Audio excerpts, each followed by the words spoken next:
So you're telling me I've been yapping by myself? Classic me. No! No! No! All I do is win! All I do is yell! This is the exact opposite. This is mischaracterization at its finest. Anyway, I'm opening up a Sprite so I can keep talking. Because despite the fact that I'm fueled by autism, it will only last a good 30 minutes. I need that boost. Yeah-huh. Fuck you, me, yeah. Anyway, this is very much like the Gee Whiz explanation point before I start, like, actually doing the thing. Because I have my iPad here and everything. I'm, like, ready. I'm ready. I'm ready to use put my old skills back to use, you know? I'm like an old police dog that's just like, oh, dude, I can smell drugs here. Anyway, let me go to the gaming screen real quick. Yeah. I'm not gonna care about my ears, because I need you guys to understand. Alright. So, I'm going to crop this a little bit, so that you guys are only really seeing the browser. Because that's what's important. You gotta focus on the browser. Focus on the browser. So, these are some old completed edits. This is the one I did in the style that we're probably gonna be using today, which is like very much clearly like it's been redrawn over a shitload of assets. I saw that misspelling in here. And then this is the old style I used to do, where I would quite literally like chimera assets together. What I would do, hold on, I actually do care about my ears being out of frame. It bothers me a lot. It's that autism kicking in. Anyway, and then this is the one in the style that I used to do, where I would basically, like, recolor everything with different layers, and then I would, like, chimera things together, you know? Like, it was very much, like, rough, but, like, from a distance, you can't really tell. You know, every time you zoom in, I'm like, this is kind of blurry. There's no, like, shading on her face, really. Meanwhile, over here, it's like, okay, yeah. This one I did kind of, like, pillowy shading, too, where it's like, yeah, it's kind of, like, a little muddy, but it's not bad. It's not bad. Love Live does a lot of, like, very hard shading in their original style. When they moved to Sif 2 for a while, they did a lot of, like, mixed shading, where it would be, like, yeah, they'll do, like, the basic, like, pillow, like, the basic shading. Like, hold on, okay, so. These are gonna be our sites that we use. We're gonna be using School Idol Tomodachi, or schoolidol.lu, schoolido.lu. Hold on, my mouse is fucking insane. Please, for the love of God. And then we're gonna be using Idol Story. These two are going to be the GOAT when it comes to getting things for your edits. Because one, high qualities of everything, so you can literally click on, for the love of God, my mouse, for the love of God, I need a new mouse. So you can click on any of these. Not only will you be able to get the high qualities of every still, most of them, you'll also be able to see the costume, the idol, stats, which is like, okay, whatever. You can get the art and the transparents. However, some of them don't have the transparents. But if you can go here, and you can see which ones do have the transparents. These people used to make these transparents by hand, by the way. So not all of them have transparents, because some of them are just like, they didn't give a fuck enough to do, which is like, okay, that's whatever. And some of them only have transparents with the idolized, because usually those are like the costumes that people cared about. Like the SR specifically, like these are their like specific costumes. Meanwhile, some like these, which are like R cards, they kind of already were transparent because it was just them on a background. Unlike School Idol Tomodachi, which if you go to any of these, you should be able to go get the not only the transparent, but also the clean UR version, which is just the thing without the UI. Or you can open that in another browser, or like another browser tab, and then you can get it. The thing about both of these, I'm not sure if either of them have... I'm not sure if either of them have the sprites.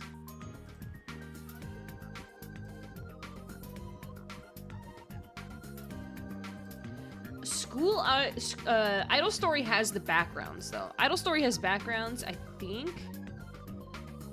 I don't... School Idol Tomo has these, though. They have the album covers. They have the album covers. So if you want the album covers, you go to School Idol Tomo. If you want the backgrounds, which is what I used to do, what I used to do is I would take the backgrounds from these. Whenever I make that, I made that one video that I posted in the server. I would take the backgrounds from here or from Google. I would save them.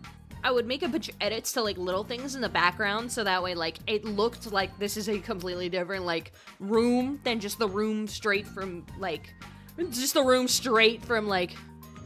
for example, this is Nijigasaki's school. So if I wanted something like this, I would do my best to like take out the word Nijigasaki in it and like edit some of the posters in the background. Some of these are a little more generic, like this is just kind of like a street corner. This is a rooftop. Like, this is a ballroom that was just in one of the idols' like, side stories. Like, some of them are generic. Some of these are, like, the actual backgrounds, so, like, the R cards and everything. Some of these are stages. Some of these are just random things. So that's where you're gonna get your backgrounds. But first, what we're gonna do is we're going to da-da-da-da-da-da-da. My mouse is so ass. I hope it's not my... Okay, it's probably my mat, actually. You can also go to the ones from the other game, which is specifically, this one is Miracle Live, which was... It had a global version for a total of a month. Less than a month, actually, before they shut it down. So it's like, okay, we can't do anything with that. But this is gonna be great for getting CGs, because their art... for their cards is like incredibly detailed. It's what I mean when they fuse like the pillow shading with like the actual shading, or with like actual shading, because you can see like there's like the classic like Love Live, like okay this, and then they focus on the lighting and then the background. It's good. They did a good job with this. I'm so sad that it died after a month. But this one is perfect for getting things like CGs. These ones specifically, some of them are from, not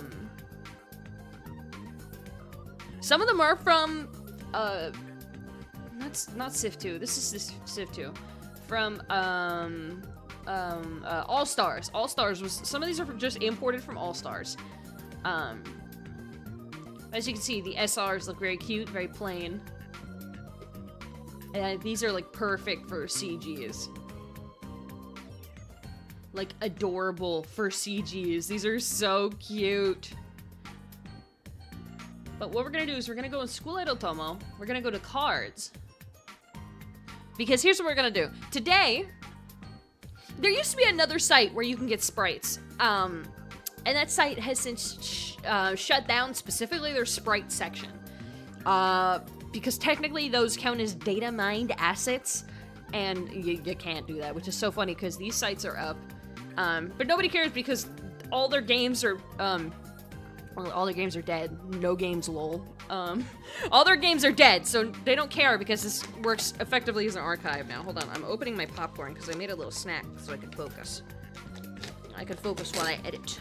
I'm gonna be editing on my iPad later, by the way, because Ibis Paint is gonna be has been like my goat for editing since I started.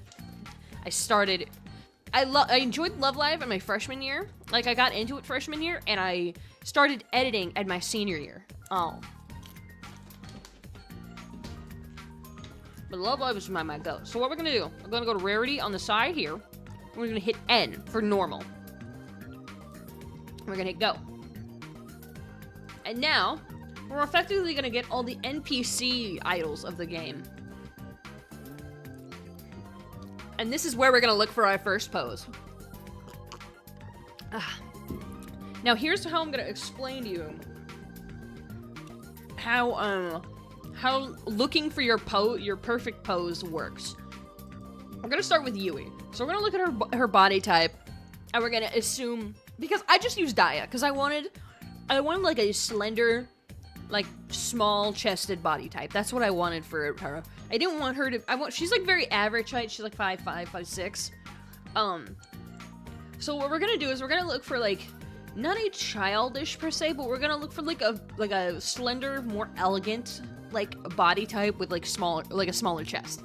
And then anything else we do after that to the body type, we can do in editing. We're also gonna try and look for a very neutral pose. Or a pose with arms that we can easily edit. So like, Marika, we can edit her arms. Hasekara, we can edit her arms. Ayumi is a very, like, neutral pose. Rakshad is a very neutral pose. Himeno is a very neutral pose.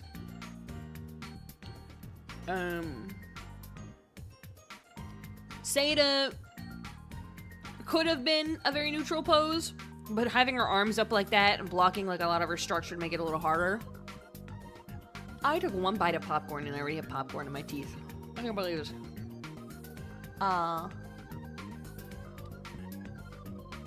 Despite the umbrella, this is a very neutral pose with Sakuya. This is a very neutral pose with Saiki. Her idolized is a very neutral pose. Aizawa has a very neutral pose. Just choosing that neutral pose and finding one that matches the character's body type that you want to give them.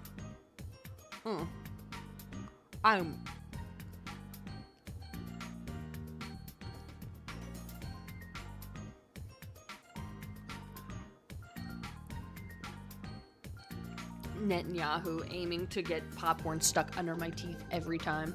Anyway, so pretty much you're just gonna choose, like, the most neutral pose that you think fits your character. For example, Yui's very put together. She's very, like, calm, collected, very much like a type B, like a moon, a cool and collected character. Gentle. So we're gonna look for a pose that's very, like, it's not too boisterous or outlandish.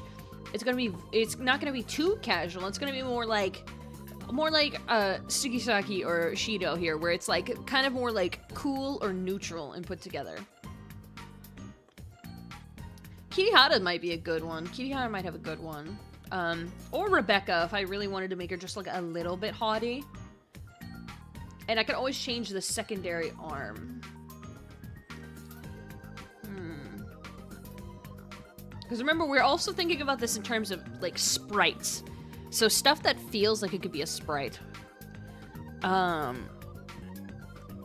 You can also always go the Danganronpa route and just choose, like, multiple poses.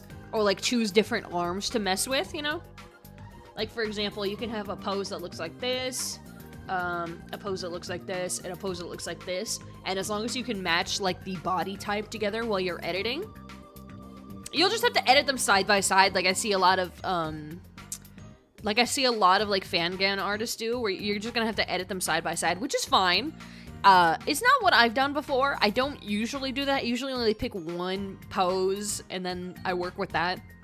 But ever since I fucking really started getting into Trigger Happy Havoc, the idea of having sprites with multiple poses kind of got me, like, neurons activated. But also, it's like, I know that it's a little crazy.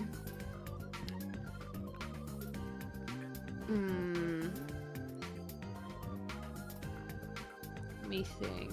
It's a very neutral pose, but her body's just really small. That's a very neutral pose. That's perfect. That's a great, that pose for Christina, that's great for a sprite. I'm pretty much just, like, pointing out, like, which ones are, like, great for sprites, and which ones I'm like, okay, you're gonna have to put in some work to make that good. And then you're starting to get in the older end sprites, which are a little bit more neutral. That's kind of a good sprite pose. A lot of these are workout gear. Let me think. If you change how the legs are positioned, that's a really good sprite pose. That's not a bad sprite pose. If you switch up how the arms look, I feel like that's also a really good sprite pose. That's a wonderful sprite pose, that one. That one's very... I might go with Sakura's. I might go with this one. The apply all of life. These girls are... Yeah, and these are all just NPCs. They're just completely unvoiced girls that solely exist so that way the game had, like, mass fodder, like, N girl cards to give you. That's a really nice pose. That's a nice pose. That's a good pose. A lot of these are really good. If you change the arms, that's a really good pose. Like, Kirihara has a lot of really good poses. This idolized one would be a really good pose. I'm pretty much just helping you guys in case you guys are editing along with me or trying to follow along the instructions with me. To be like, oh, I see, yes. Because these aren't very, like, hard websites to find. You'll go School Idol Tomodachi or Idol Story, and they'll be, like, the first listing. And I actually wouldn't mind if anybody followed along, because I would love to see what fucking OC you come up with my half-baked tutorial. That's a really good pose. Aizawa's pose right there is good. If you change the arms, that's a wonderful pose right there. What I'm looking most for is, like, a neutral profile. And, like, if it has arms that are a little outlandish, those arms can easily be edited down, right? So, like, for example, there's more down here. For example, let's see. Like, that's another really good pose. That's a good pose, and the arms can be edited down. Like, you can edit the arms to be, like, maybe like a cross arm. I don't know why I pose this if you guys can see me do that. That's, like, a really nice pose. That's a really nice pose. Kirihara has had nothing but really nice neutral poses, so if you have, like, a smaller chested character that's, like, not kind of, like, lolly-ish, I guess, then I think that, like, Kirihara is, like, a really good standard to follow. If you have, like, a more large-breasted character, I would say Sakamaki is a good bet. Emma is always a good bet. She's, like, the large-breasted girl. So large-breasted they made her, like, they gave her a voice and they put her in the game, you know? If you want a reference for, like, glasses-kun kind of girls, then, Shitara is a good one. That's a really good neutral pose. If you want, like, more tomboyish girls, Hitomi and Tsurugi are really good ones. This one is just Mugi from K-On! I'm not gonna lie to you. Sana Yuki is just Mugi, because it's, like, the iconic Mugi, like, haircut and the color palette. Like, that's just Mugi. It's funny. It's funny to me. Insert Fubuki glasses, copy pasta. Listen, I've already said it once. I stand by it. Kanata's another one if you like a sleepy girl, because a lot of her poses, not because it's Kanata, but it's because a lot of her poses are in reference to, like, being sleepy, I guess. And she has, like, a droopy, like, more Tsurume eye style, so it should help. A lot of the cute hats. Exactly. You're getting it. That's a really nice pose. I might take this one for Suzu.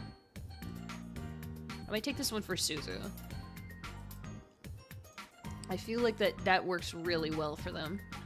But I'll have to see if there's any others. That one's a really nice neutral pose. That's a neutral pose. That's a neutral pose, and the arms can be changed. That's like the definition of a neutral pose. Oh, Nishimura also has kind of like large breasts, and she's like naturally cat-mouthed, so if that's something that you guys wanted out of your character. And now we're getting into some of the more original ones. So these ones are really neutral posed, and they're like unidolized versions. So like that's a neutral pose, neutral pose, neutral pose. Could be edited down, but neutral pose. A little dramatic, but neutral pose, like all of these could pretty much be, these are like perfect, like neutral poses. Hello dog, please go lay down. Neutral pose. This is actually the card that this one specifically, this version of this was the first card that I edited Suzu on ever. Because I was like, oh, it has the thick eyebrows, I can edit the braid, get these into braids, like it's perfect. And I did some color changes, and I edited, and I did this, like, some really basic editing, and it was like one of my first edits. My first real edit was like a Rico recolor, and it was really bad. That's a real neutral pose, that's a neutral pose. That's another neutral pose that's basically that, but without the umbrella. So if you would rather have, like, If you would rather have the bag instead of the umbrella hands, like that's your go-to there. That's a neutral pose. That's a neutral pose. And they made the attempt at lighting because she's holding that. That's a real neutral pose. Neutral pose, neutral pose, neutral pose. Like, these are just perfect, dude. If you want, like, a casual outfit, you're getting neutral poses out the ass for this. Trust me. I know. I know ball. Okay. Doggy. Doggy, can you hey!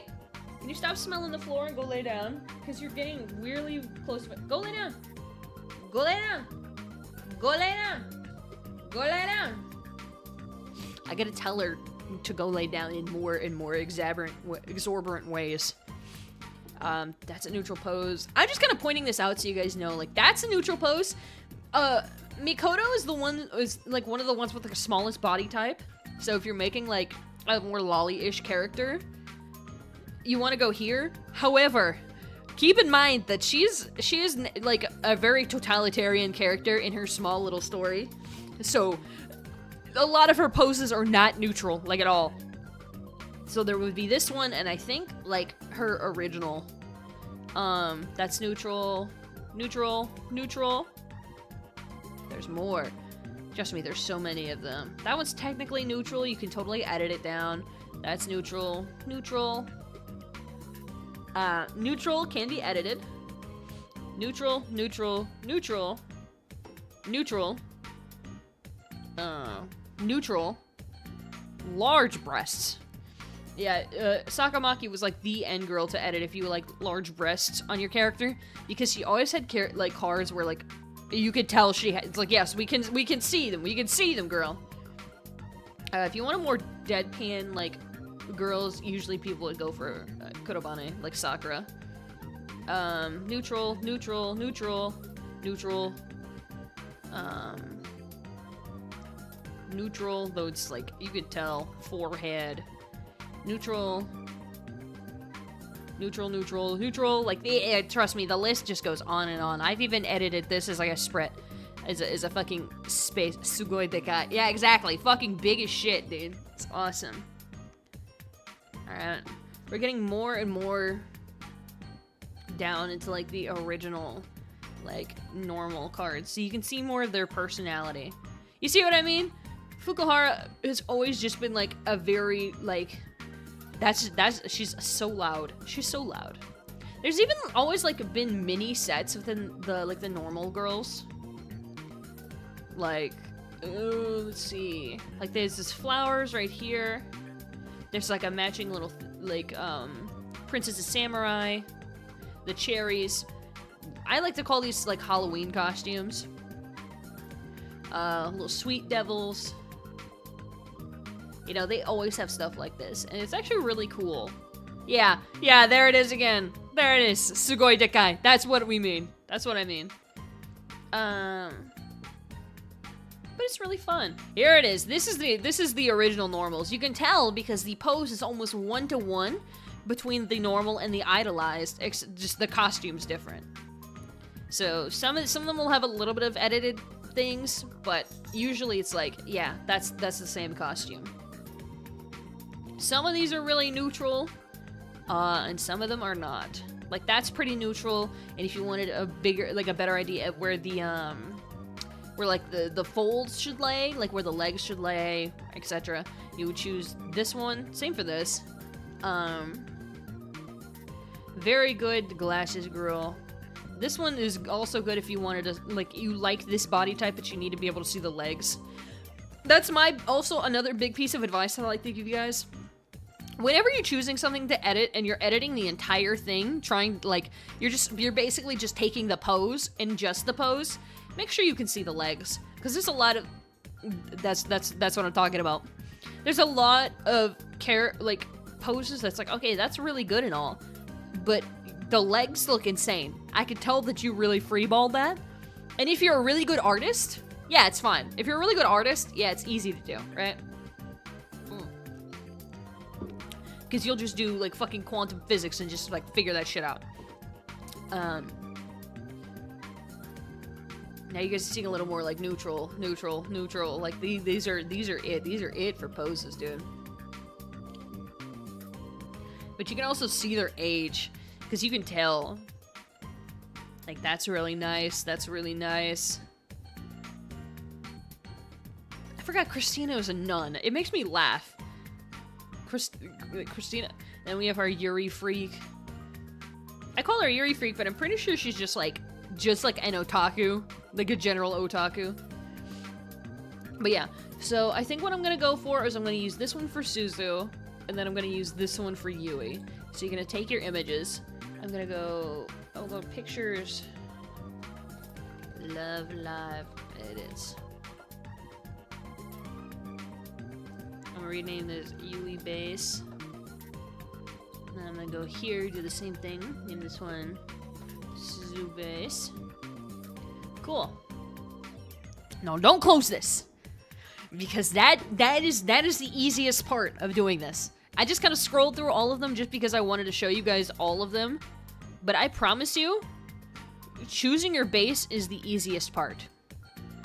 Now I'm gonna look at my character. And my character is very much like, you know, just a classic, like, you could tell that I have a type and a preference when you see, yes, I have a habit when it comes to character design. I will usually make long-haired, tired men or women with this specific type of, like, straight-cut curtain bang covering the eye. If you couldn't tell. It's like, gee, I wonder where have I seen that influence before? But to get this figured out, you're gonna have to, you're gonna have to figure out, do you want it, like, what do you want for your hair in the back and in the front?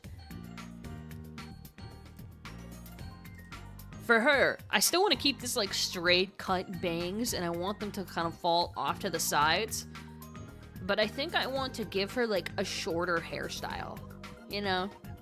Because I'm pretty sure this version of Suzu, I only cut her hair because I cut my hair in real life, but originally Suzu had, like, really long hair, and I'm thinking of giving her that back. So I want to give her, like, her long braids back, and then give her, like, a shorter cut, like, maybe, like, a slanted bob? I don't know. But to do that, the easiest, the next best step is to go and click idle, and you're going to find a character with a similar bangs type to what you have. So obviously, I'm not going to find... There was a lot of collabs in this era, if you couldn't tell. But obviously, I'm not going to find someone with that covered bang eye style. I'll find one, but it's not like a straight cut. So your next best bet is to go to the straight cut bang queen, Kurosawa Daya. Oh, look at that! It's the exact pigtail and fucking hair, like, base that I used originally. Now this is where, if you are not planning to redraw anything, this is where your skills of figuring things out really come into play. So what you're gonna do, I'm specifically gonna, that's my downloads, don't look at that. What I'm gonna do is I'm gonna go to this one, and I'm gonna remember which way she's facing. Persona 5 the Grimrouge. Yeah, no, that's literally what happened. So what I'm gonna do, I'm gonna close my references, and I'm gonna look at the way she's facing. She is facing, I guess to my left. She's facing this way. She's facing this way, and she's kind of looking down, but it's a very neutral face. So I can get away with anything that's facing to one side or the other. So, let's see. So stuff like this technically, but it's a little too, like, facing downwards. Same with this, we're coming from an under angle. We want something that's, like, straight on and pointing, like this. This is, like, neutral, it's straight on, and it's got the bangs that we're looking for. You can also use this to, like, edit the ears back in as well by lining up, like, the faces together. Right? Yes. Okay, I'm gonna reopen Yui one last time.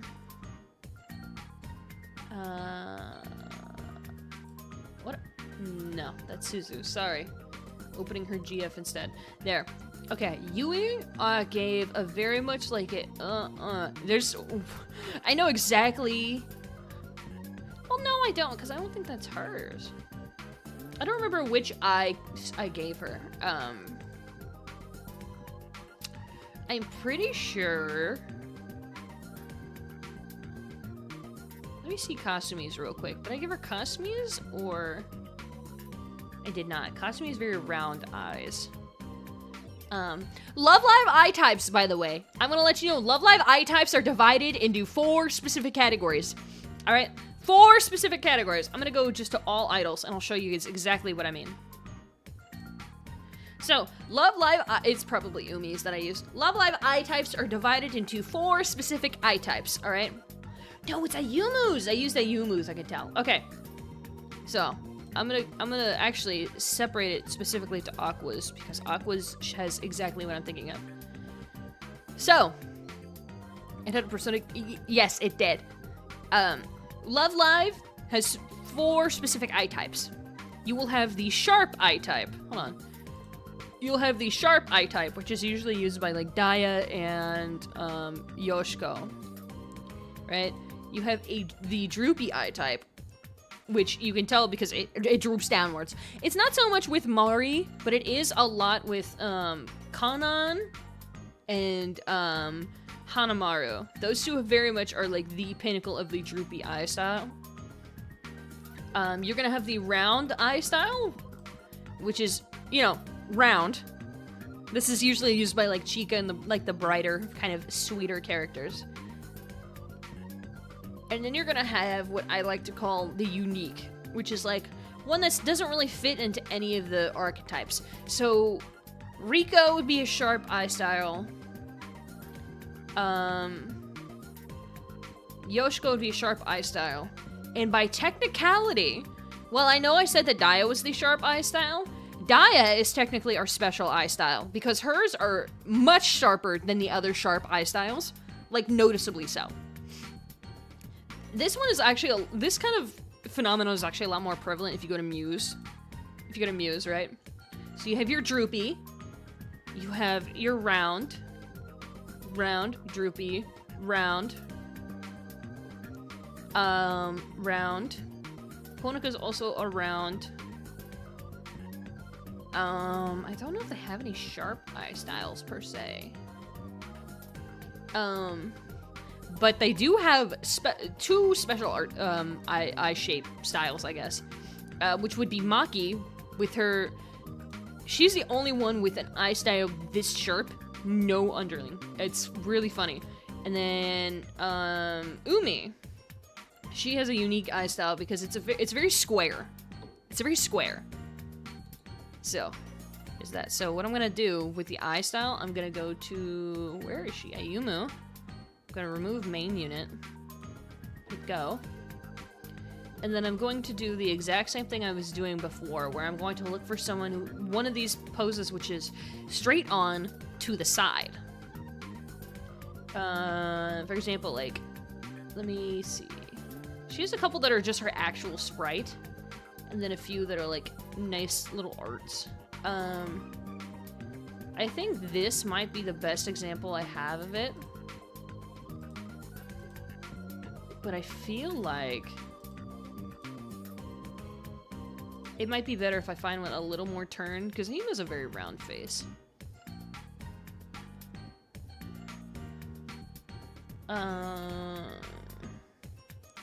They don't really turn her very hard. This one might also be really good to use her eye shape from. It's not exact, but I'm the kind that redraws over everything, so I can get it right. So this should be fine. So yeah, we have our base, we have our bangs, and we have our eye type. To get the back hair, you pretty much just have to do the exact same thing with the bangs. You have to just decide, okay, what do I want? And then you can pick and choose different parts the same way you've been doing the whole way. Like, you could be like, okay, I want the same braid that Chika has behind her hair, except I want to put it on both sides. So I'm going to look for a card that kind of has, like, a clear shot. Like, if we're still using this, I want to have one that has a clear braid here that I can also duplicate and use on the other side. So, for example, you might want to use... It's very hard, because I love getting rid of her braid for special art, you know? Might want to use... Let's see. You might want to use this one. This specific chica. This rainy season outfit chica. Because it has the braid, you're able to get it out from behind her ear, and then you can also just duplicate and use the bottom part right there. Right? Same thing applies for literally anything else. Like, say you wanted that, and then you want, like, I don't know. You want fucking... You want, like, Keke's like, back hair. You want something similar to that. Then you're like, okay, then I'm going to do the exact same thing, where I'm going to find what I want. This might be the best one if you wanted to do that, this specific back hair, which is good that it's on an SR, because it usually means that it's a lot cleaner. But then you can use that, or if you wanted to be less, like, flamboyant, I suppose.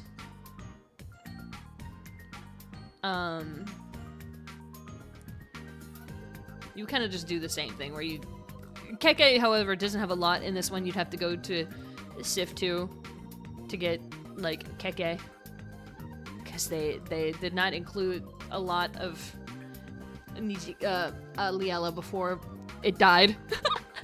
But yeah, I found my eye type. I'm gonna save this one. Go caps. Yui eye. Oh my god, Yui. Let me rename this one, because... Can't cancel. I wanted to rename this one, because that is Yui's Bangs with Daya. Yui Bangs, and then Ayumu was Yui Eye.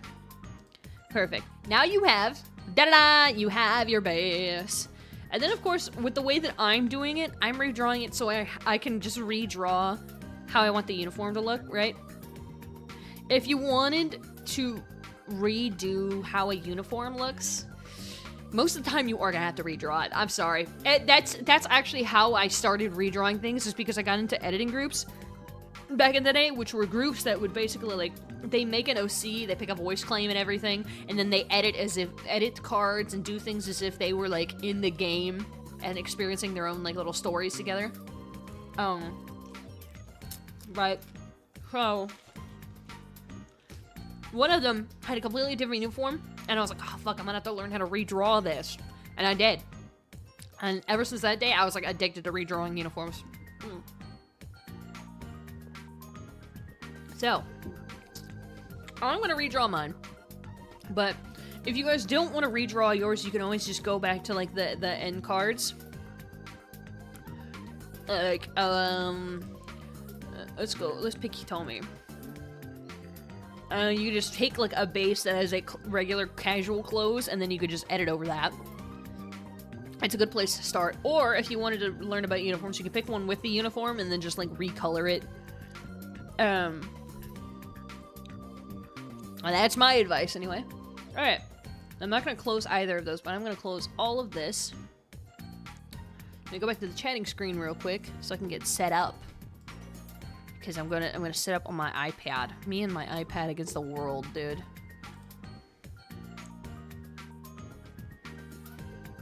Me and my iPad against the world, guys. I'm gonna switch accounts to my this account. Discord. Thanks, Discord. I'm gonna join this VC here. I'm going to mute. I guess I can deafen. I can deafen, I can still watch the stream. Alright. I'm gonna adjust my mic as well, because I've just spent 45 minutes explaining how to choose everything to edit, and now we're actually going to edit. Hope you guys are excited. Hope you guys are ready to follow along. This is truly life gem. I'm actually gonna go into this voice chat. I'm going to put the items that I selected. Pictures, love live edits. I'm gonna put all of those in there so I can just go save it.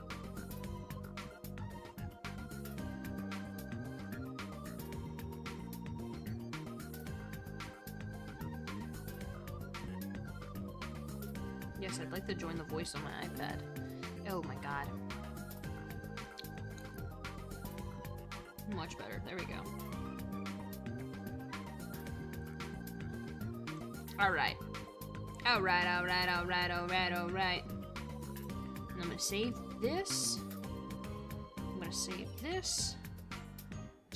this, and I'll save that one too, just so I can do it later. Alright. Share your screen. Discord broadcast. Actually, you have beamed an idea straight into my brain. Oh, there we go. Please, feel free to follow along. I'm gonna go and open Ibis Paint, and I'm gonna make a folder for this. Just because I bought premium Ibis Paint so I can use brushes. Lol. Edits. Okay, and then we'll watch the stream. Go here to gaming. Okay, hold on. I actually have to pop this out. Can I pop out? Yes. Yes. Yes.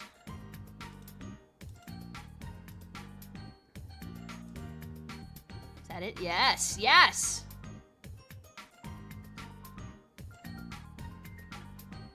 There we go. Okay, perfect. Yes! We're cooking now. Okay. So I'm gonna go here. How big are those pictures? That's a good question. So make sure to choose a good canvas size. All of these sprites and these assets that you're gonna save off of this website, they're gonna be really low quality because they were taken from a mobile game. And that mobile game really needed to save space because they had thousands upon thousands of cards, assets, stories, voice lines, everything. They needed to save space. So these pictures are gonna be kind of low quality. So what I like to do is I like to take like a thing like this. Like I'll take like a 1920 canvas. And then I'll just make it like a tall canvas. And then don't look at my photos, guys. Be kind about the things you see. Okay, actually this is fine. Then I'll take my base. And as you can see, it's small as fuck. And it's in a square, thing. It's in a square. So I'm gonna zoom in. And I'm going to adjust. And look at that. It is the perfect sprite size. Isn't that perfect? Isn't that awesome? And then you'll be able to just zoom in and be like, you know, draw over it, whatever.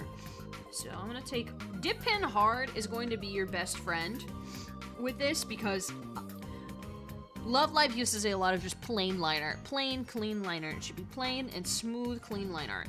Like, should be like that. Usually really thin as well, so I usually like to keep it at 1.5 so it looks kind of like really thin, and then you can like really adjust it depending on like how your line pressure is. Of course, that's if you're redrawing it entirely. If you're not redrawing it, then you're just gonna follow along to this first part for the most part. So what I'm gonna do is I'm gonna start by erasing everything I don't need. Which for this specific edit is going to be pretty much her back hair. Don't erase anything that's like on the actual body that you're gonna need. For example, like I wouldn't erase the shoulders, but I might erase like this jacket coming around if I could see like, hey, this is where the jacket ends. It's like, okay, I'm going to erase around the jacket and focus mostly on the sleeves. So that way I'm not like completely eradicating like her arm structure. So I can use that as a reference. Because the whole point of editing is you're gonna take official existing art. That's a thing that I also have to mention. Do not ever use anything that's like non-official for editing. The whole reason that editing is so like normalized is because editors usually have like a very like strict like, okay, we don't use fan art, we don't use anything that's unofficial, we don't use anything that's like AI generated. They pretty much just use like, we only use official art to make these and we freeball it. And that's how it works when it comes to this. And that's how I've always worked. I was like, I will not be editing over anything if I can't confirm that it's not official art. Erase that jacket because I don't want her to have a jacket. I just want her to have like normal plain sleeves. And then I'll make sure all the back hair goes bye-bye. Goes bye-bye. This will help you when you're like chimeraing things together, which is what I like to call it when you're like just putting a bunch of pieces together. When you're putting a bunch of pieces together, it really helps if you just erase everything that's unnecessary for the edit. And if you're worried about fucking it up and be like, oh, actually, I kind of want that part back, but I don't want to go through the whole thing of undoing everything I've just done, before you start doing this, just duplicate the layer. Duplicate, like, the base layer that you're working with.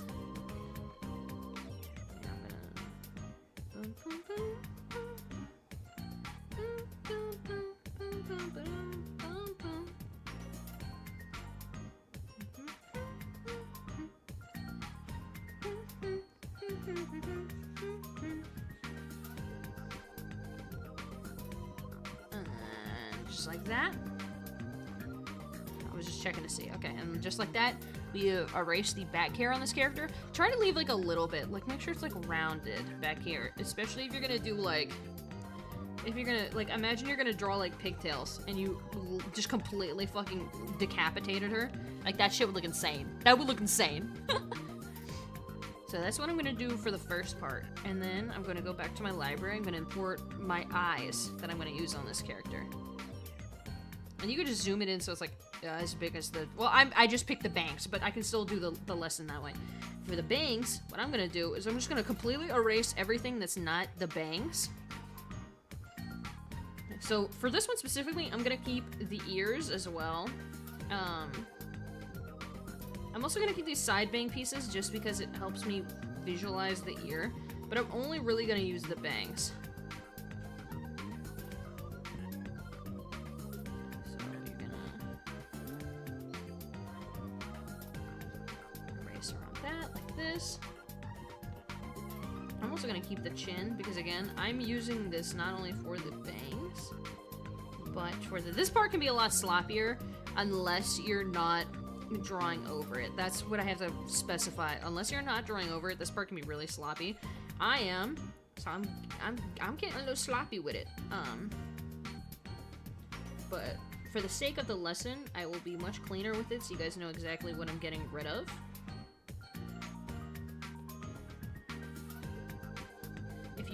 If you're just going to recolor over things, your best bet, taper off the edges when you erase stuff. That way it's like, okay, this looks a little more natural.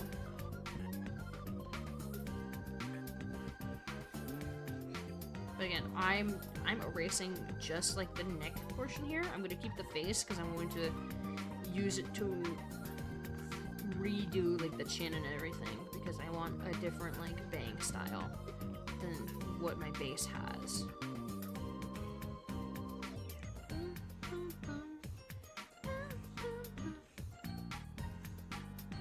Where's Pizza Man? He was so excited about autism maxing, and then I don't think I've seen him. Oops, that's wrong. Then again, I don't think I've really seen him much on YouTube streams, so maybe he just doesn't use YouTube. That seems very on par for Pizza Man, honestly.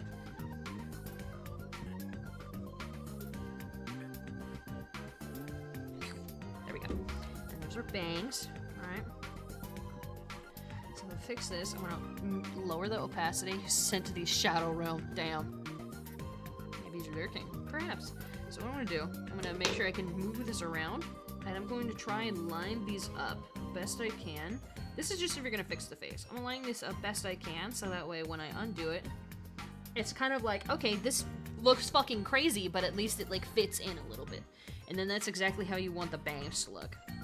That's really only if you're fixing the face. I'm going to completely redo the bangs portion, so I'm going to duplicate this. And on this duplicated layer, I'm going to erase everything but the bangs. So I'm going to get where the bangs are.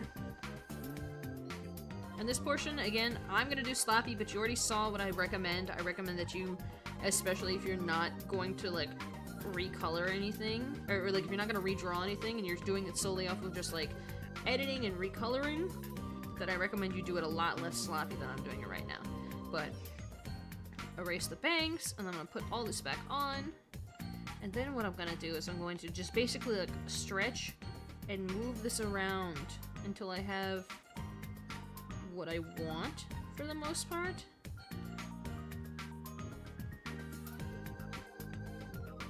Which will most likely be something like that.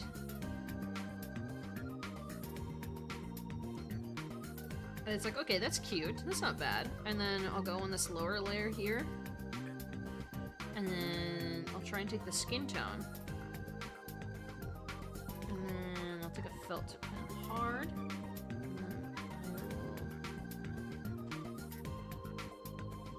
I'm pretty much just like doing over these eyes here. The only reason I'm not fully doing it yet is because I still need to do the eyes. So what I'm gonna do, I'm gonna go here, I'm gonna import my other one that's supposed to be my eyes. Do the same thing I did before, try to match the head sizes best you can. Like that. And then I'm gonna actually do this a lot easier. You can also take like your select layer, like your selection layer, or your select tools, and you can just go over the portions that you want to keep. I'm gonna use my dip pen hard. You can go over the portions that you want to keep, like so. Like just make it like a circle around them, I guess.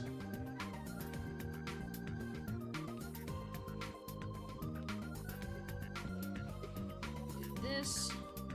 Clean up how I want this to look. And then I'm gonna do the easy route, turn off all those layers, and then I'm gonna bucket tool those. Then I'm gonna duplicate this layer so all that comes up is the eyes, and then delete the original layer. And now look at this. Look at what we have so far. This looks insane. But turn those off. Then you're going to go here. This is the easiest way to do it, by the way, because I already matched the face up to an actual Love Live eye style. What I'm gonna do is I'm gonna find where the pupils are, and I'm going to try and squash and match like the eyes and pupil sizes, like as best I can.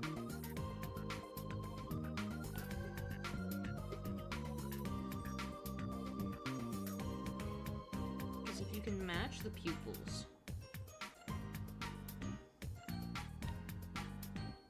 then I'm going to go here, take this one, bring it upwards to match the pupil here. Then you should be able to go here and then clean this up a little more. I usually like to just like straight up, just like completely clean up all of this. Because all that artifacting that you see, oh shit, my fault. All that artifacting that you see is because the game is like super low quality.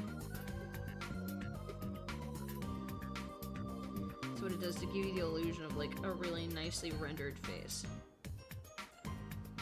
So there we go. We got all this put together.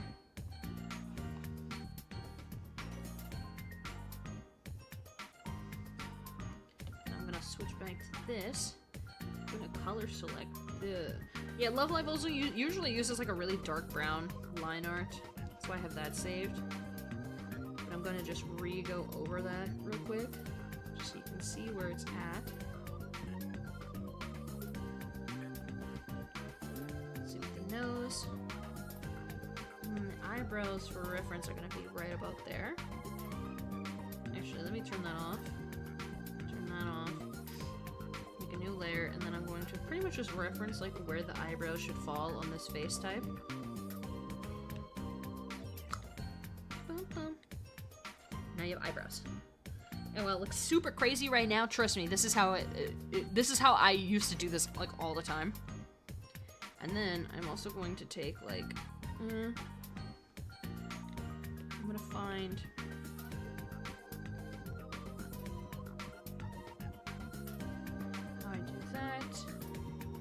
Assume that we'll do like another like bang like that. Probably. Perhaps. Okay, cool. And then this is just where I would kind of stop in terms of like, alright, this is where I'm done chimaering. Because I know that I'm probably gonna just like redraw the hair like so. Like I'm gonna do it really flat like that. And then like that. You know, like I'm gonna figure it out. But if you wanted to figure out, like, more like, okay, how am I gonna do the hair? How am I gonna do this? How am I gonna do that? What you do is you take a layer below your base, and I'm gonna just use Ayumu's as an example because I already have it there. You would do the exact same thing. You'd match the head up as best as you can. I'm gonna actually use Ayumu's hair because it looks really cute. You try to match up lines together, and then you would erase everything that isn't that back hair. Or like the back hair that you want. Like, I don't want the bun. I want this top piece to her hair.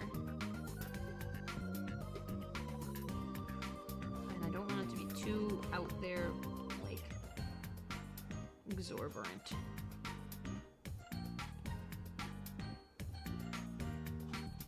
Like so. And then I'll erase this little shoulder, and then I'll redraw that later. Actually, no, because I can just, like, cut it like that. And do the same over here.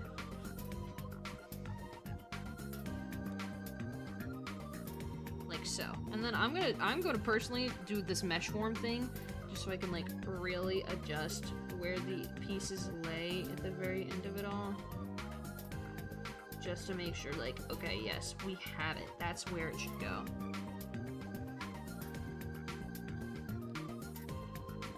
Adjust that a little more, so it's like we got it kind of deal. Perfect. And then that's where you have, like, your edited base. Congratulations. Now I realize that my fucking colors look crazy on this stream. Like, really fucking crazy. They look insane. They look super blown out compared to what I have. Can I, like... Lowering my brightness obviously doesn't change that. I don't know why I thought it would. I don't know why I thought it would. But yeah, there's your base. Congratulations. Is everybody following along? Do we have it figured out? We good? Because if we have it figured out, then I can move on to the next portion. I'll take a little bit of a popcorn break to let everybody catch up. You can do this in any art program, by the way. I use Ibis Paint because Ibis Paint was like my go-to. I used to do all my edits on my phone. Like, it was my go-to. But you can use any art program. You can use Metabang, you can use Fire Alpaca, you can use Photoshop.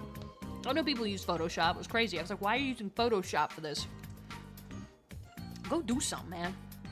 But you can use any art program, so long as you can use layers and you can import pictures. You should be any art program like that, you can use it. But 90% of the editors I knew, Ibis Paint on their phone with their finger. That's how we all start. Right. Now this part's mostly mine. So what I'm gonna do, I'm gonna put all of these in a folder. That way I can do all of this without merging layers. Let me actually... Hey, don't look at this part real quick. Don't look at this part real quick. I'm gonna go to my drive and I'm gonna save that picture of Yui.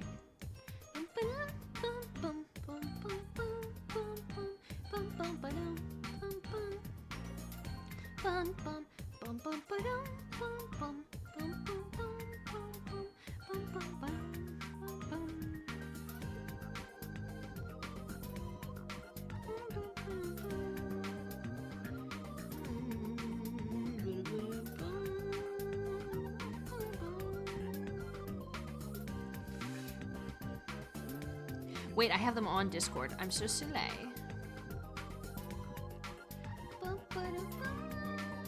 Because I set them in the voice acting corner.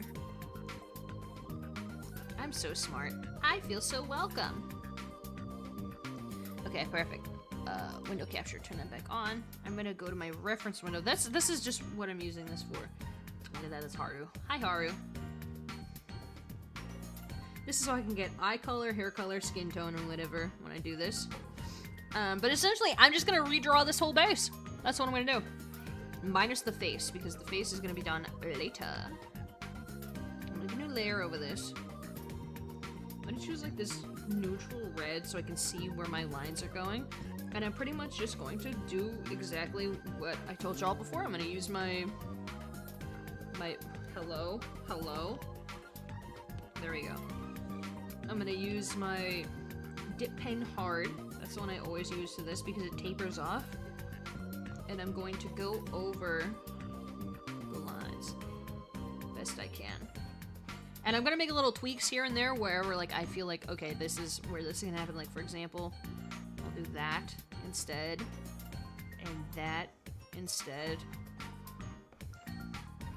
Well, I'm gonna actually like aim those more downwards, so I'm gonna do it more like this.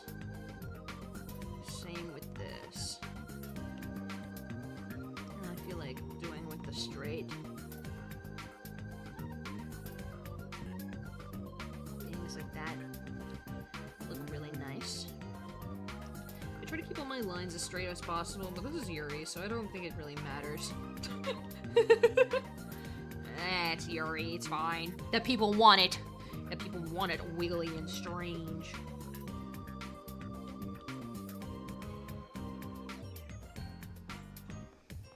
Yeah. Try to keep it like as matched up as possible. Like if you give like I don't know. The world is your oyster when it comes to your OC. You can do whatever the hell you want with it. But I like to keep at the very least my line art super consistent. And the iconic thing about trying to match a style is always try your best to match the line art if you're trying to match the style. If you're just redoing it in your own style, it's fine. It's whatever, right? But if you're trying to match, like, say if you're trying to match a Love Live style, try your best to stick to the eyes that they use. And try your best to stick to their line art style, which is like tapered edges. They taper off the ends of lines like everywhere. They taper off all of the lines, so it's easy to forget that, but we must not forget ourselves.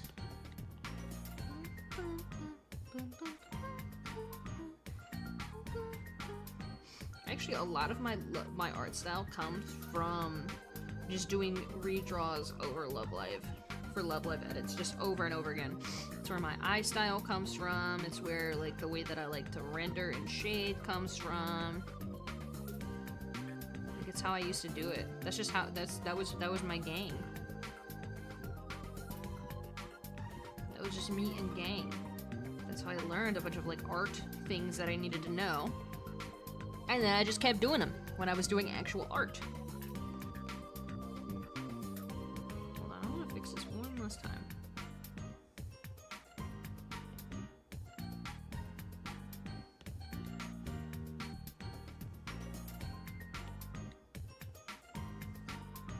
Okay.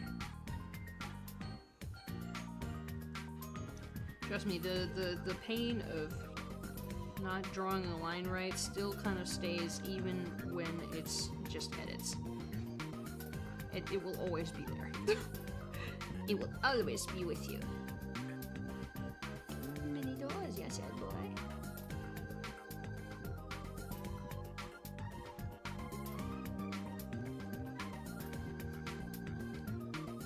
There we go. Yeah, something like that. That's like a good little portion of bang. And then I'm gonna do the same thing over here.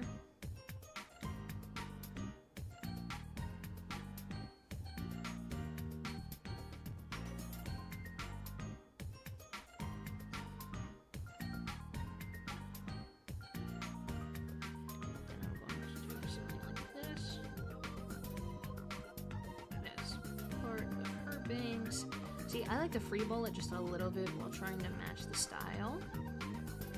Or you do not have to.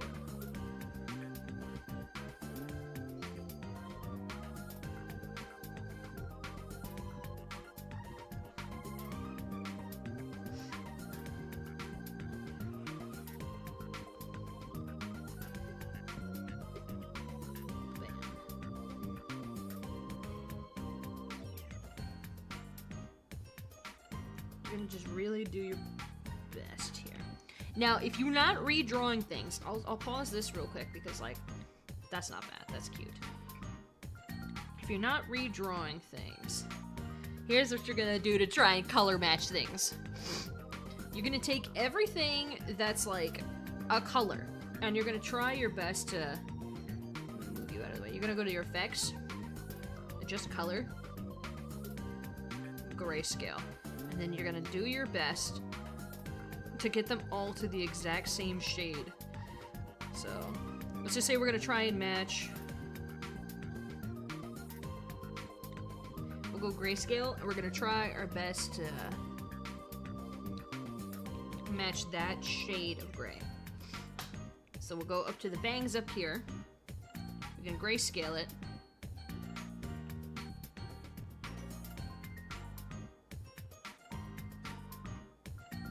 We're gonna do our best to see if that matches.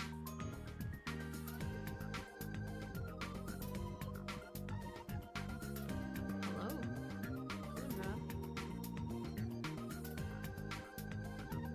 As you can see, well, it's not exact. We got really close.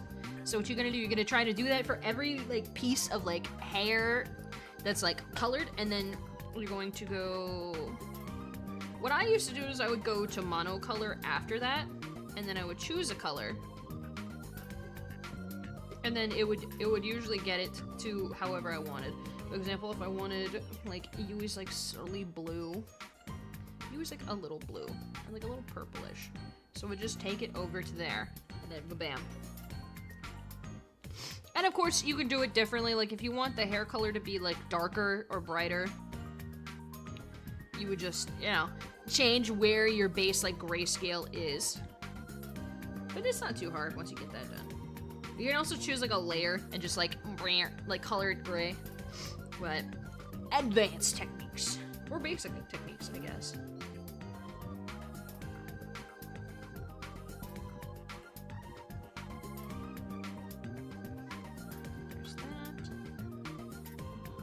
Also, make sure if you're redrawing, make sure you close all your gaps, because the smoother your line art is and the more closed gaps you have, the more of your bucket tool you can use, and the more of your bucket tool you can use, the much easier of a time you're gonna have doing all of this. Alright, I'm gonna continue with the line art for her face really quick.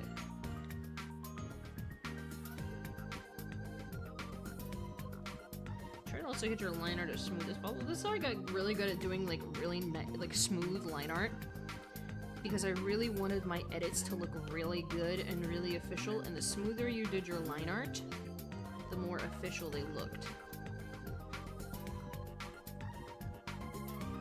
So it just kind of became a thing for me, where I was like, yes. I want to make sure that my line art is smooth. Smooth, no winkles. Because the smoother you do it, the better. Take a quick little popcorn break. Now that I zoomed out and I looked at it, I want to curve this one inward too. I'll curve her bangs inward.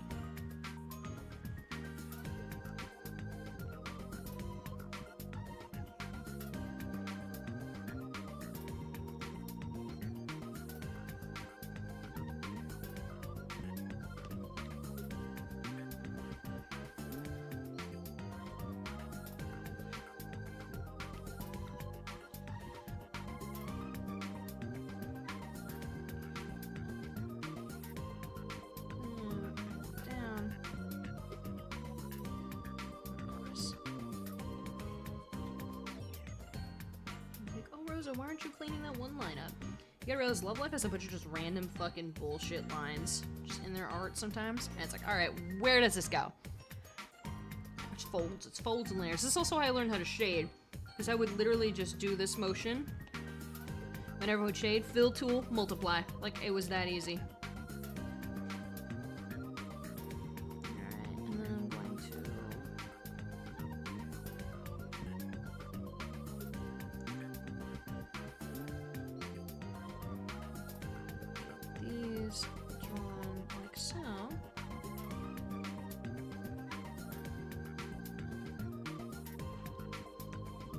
Do too much when it comes to drawing the back hair just yet, because we have to get the uniform together. I need to do a little bit of planning about how I want the uniform to look. So I'm just gonna get this portion done for the most part.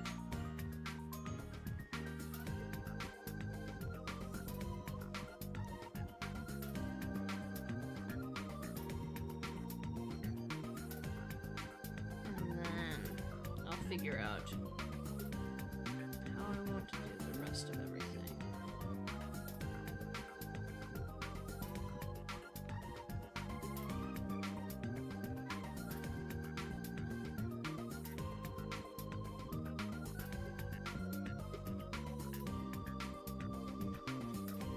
Like so.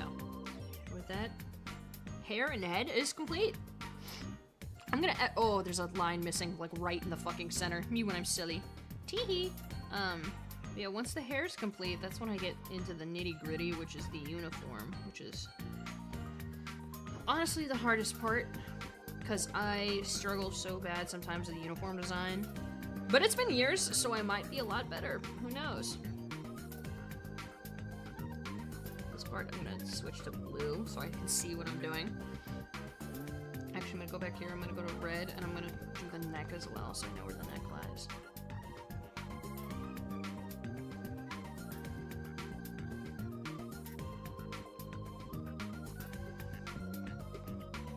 I love how whenever NTR chimes in, it's always just like, yeah, true, true. It's like, dude, I love my little true birds. Thank you. The true birds chiming outside my window, agreeing with everything I say. Oh.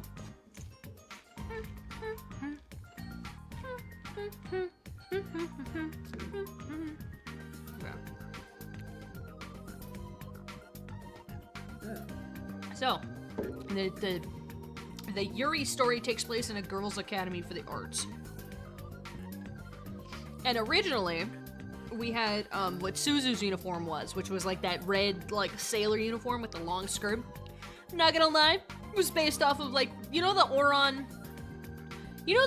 school with the lesbians in it from Oron High School Host Club? That's what their uniform was based off of, because at the time I was, like, obsessed with Oron when I had originally wrote her little idol story lore, and I was like, yes, she's going to be from the lesbian school.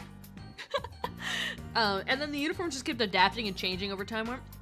I will say, I like the idea of, like, a large bow. I'm on a different layer, right? Okay, perfect. I like the idea of, like, a large bow.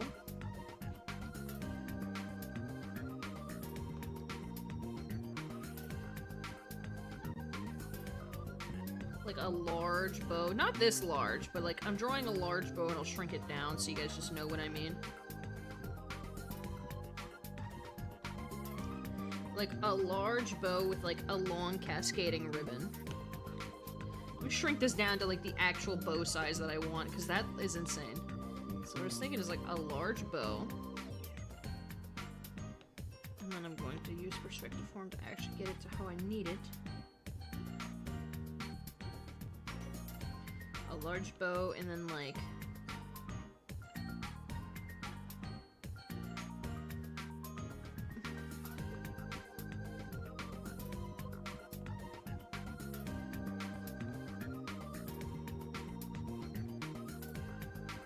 like a long, like, cascading ribbon. You'll know what I'm talking about.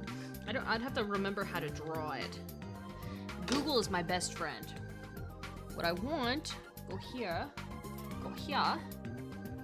close my iPad for like 2 seconds.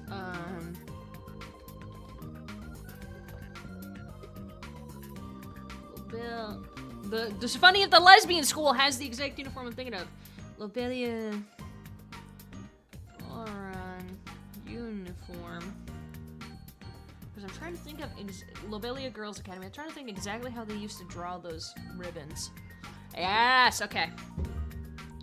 Okay, yes, I see it. I'm seeing it. Why'd they put a Nazi reference in this? It was the early 2000s. They just fucking did whatever. They did whatever, and they were like, yeah, this is cool. So it would be like... where they would do this, and this, and this. Like a long kind of cascading ribbon like that, instead of what the original was.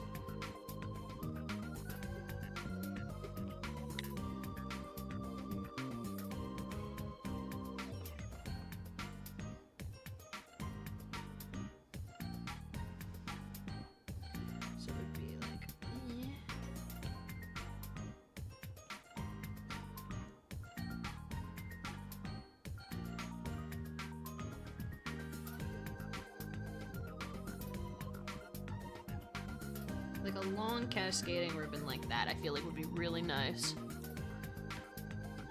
Or on his peak. I think I might just keep the Safeku uniforms. I don't know. I like a Safeku uniform. I think those are peak. I think those are good. I like those. Plus, it's a girls' academy. Who the fuck cares? I don't. Me when I go who gaff at the not gaffing convention. Who gaff? Seems as though nobody. I just have to keep in mind perspective. This is the hard part. This is basically just me drawing. Hello? Discord stream, can you figure it out? Aw, YouTube, or my interwebs. Share my screen, please. There we go, we're back to it. We're back to it.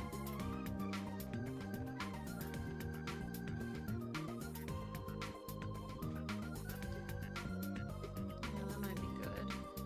And then, another layer real quick. I want to just no tits for you, I'm afraid, Yui. Sorry, Queen. I'm just gonna mark off, like, where...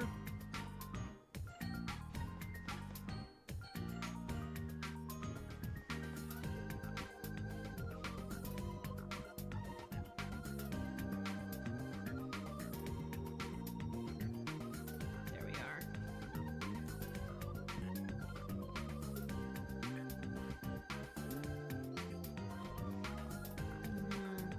For the most part, once you figure out what you wanted to change, if there's nothing else you really want to change, then the rest of it, you just gotta, like, just figure it out. Figure it out, straight up!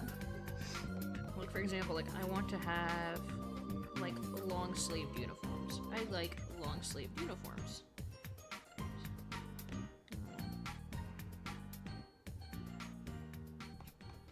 So I'm going to do this to my long sleeves.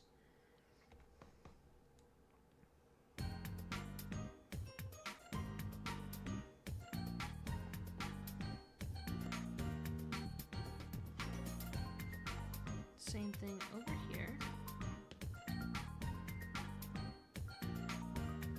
Alright. And I want to have a longer skirt. But I still want it to be like kind of pleated. I want like a pleated skirt. Put down a layer.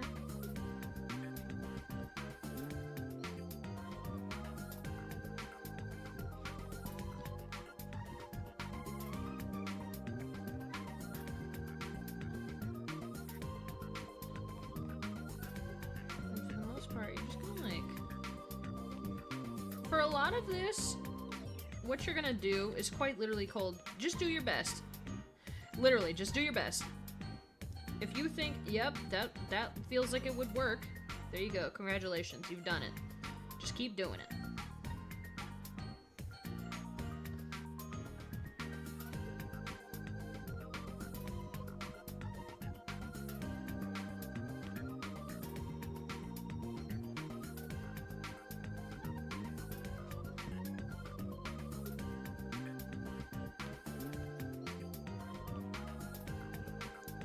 Hello?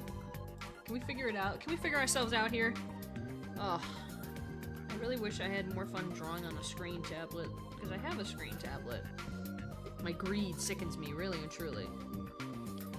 Because, like, I have a screen tablet, and just, like, sometimes it just gets, when you're so used to drawing on a tablet, you're like, alright, well, now I don't want to do this no more, right? And this is just me redoing the legs a little bit, so that way they feel, like, a little more lively, I guess?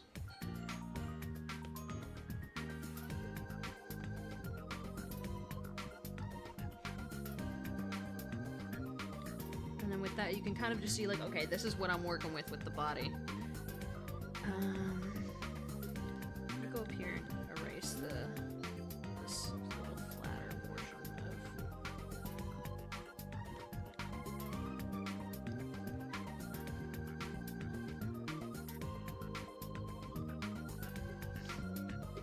of... Most people would actually really prefer to use the sprites themselves. Oop, whoops. The sprites themselves. Because the sprites themselves, like from the official game, had tons of outfits to choose from. So you would normally be able to just like pick and choose and mix and match all the sprites, and they were all in a neutral format, so it was a lot easier to do. Not so much with these, because you kind of just like had to really figure it out. You had to figure out like, okay, this is how I want certain aspects to be. You just kind of have to figure it out on your own. It's a little more difficult, but you know, once you figure it out, you figured it out. Congratulations. I'm going to, so you guys can see like this.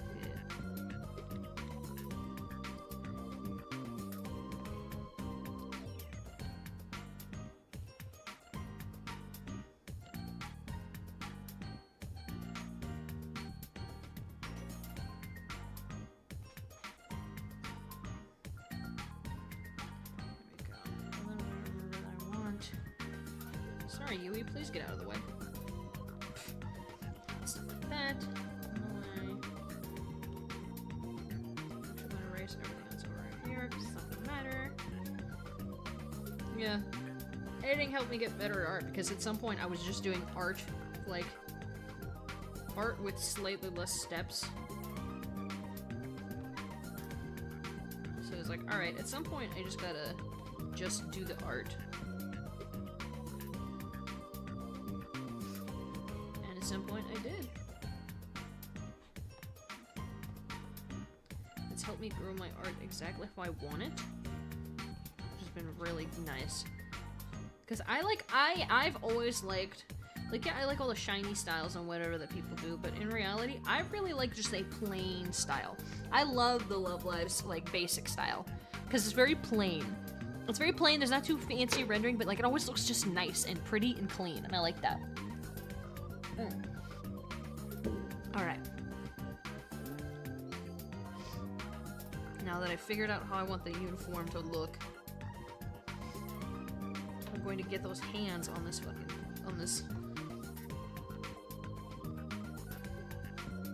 Get the hands on this bad boy.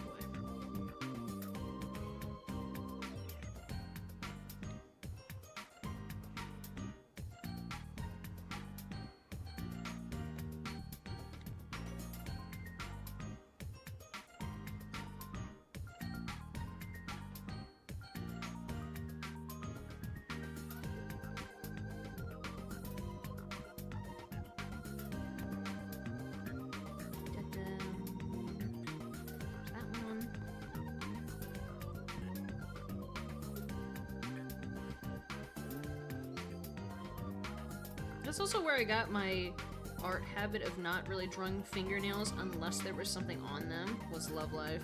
Because Love Live does that, they're like, you don't really have to draw them unless there's, like, it's important that they're drawn, like if there's something on them.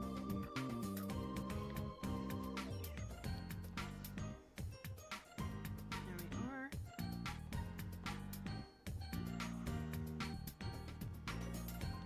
I'm gonna fix that just a little bit.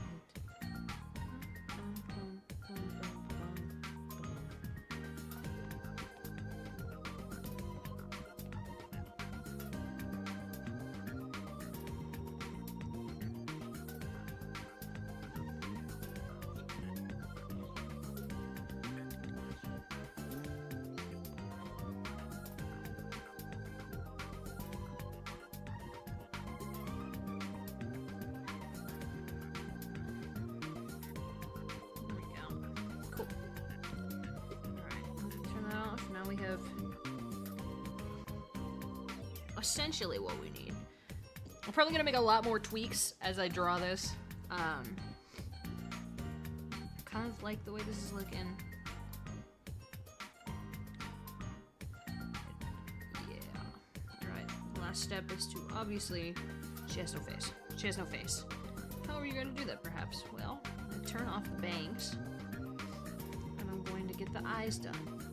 And this is the easiest part of the process, because all you gotta do is just go straight over whatever eyes you chose with the shape.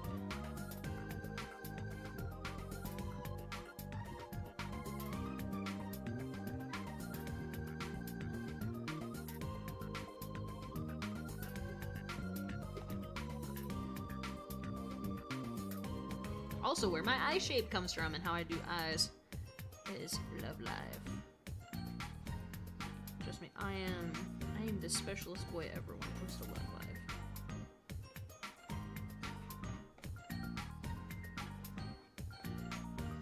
It used to be like the hyperfixation. Here's the thing: once a media that I have doesn't have an easily consumable form of consuming it, it becomes like a force in the back of my mind. It's not like a main hyperfixation anymore. It's like it's just gone. It's there. It will always be reactive. Like when they started getting rid of the games, that's when like my Love Live addiction started to finally fade. Because I was like, well, I can't easily access the games and have like a reward system for hanging out with my favorite idols every day. What the fuck is the point? And I watched the anime, and some of the anime like really like hit me. But at the same time, I was like, okay, well, once I finish all the anime, that's it. And that's what stopped me from finishing all of the anime. So, you know. Pros and cons, pros and cons. There's just so much media these days where I'm just like, I can't keep up with all this. I haven't logged into Uma Musume in fucking forever. I just haven't. Because I'm like, there's just so much shit going on. And everyone wants to be a meta slave in the game. And I'm like, I can't do that. I'm here to have fun with my Umas. And like, I don't know. Very, very difficult times we live in where every game suddenly has to have meta slaves in it. My meta is this one's my favorite, thank you. Like, dude, that's why I used to love Live, because Love Live didn't really have competitive events. Like, they had events where it's like you're competing for the same score, like a high score, like ranked events that can be high score, better rewards, yada yada, but you also didn't have to do that to enjoy the game. You could just, you know, enjoy the game. And it was great, and I loved that. Nowadays it's just so difficult to find something like that. It's like, I just want, like, not even Project Sekai, because I like the way that the Love Live rhythm games. Meta this! Meta that! How about you go meta woman? Actually, the line is meta this, meta that. Have you ever met a girl before? Got him. But you know what? I'll put the same amount of effort into every line that's given to me. I got a new role today, guys. I can't talk about it, but I got a new role. I'm really excited about it. I'm getting more roles. Because I'll send in a bunch of auditions, and I've noticed that if I don't get dismissed from a role, I feel so much better than if I just don't get the role. Like, if I don't get the role, I'm like, oh, okay, whatever. If I get dismissed from a role, I'm like, they thought I was gross and cringe.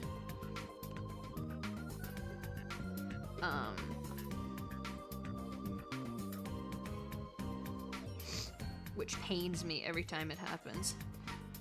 Nose won't change position, so that I can just kind of stay where that.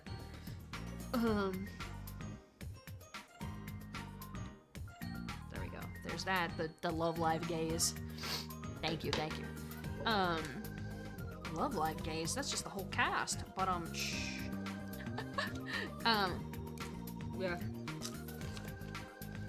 Let me check my stats right now. Let me check my stats as a little break in between this. Let's see, if I go to my casting call club, I go to my submissions, and I go to created at. So I have 126 submissions on this account that I made specifically for voice acting. I used to have another one that was all for like Love Live stuff. I think I got rid of that account.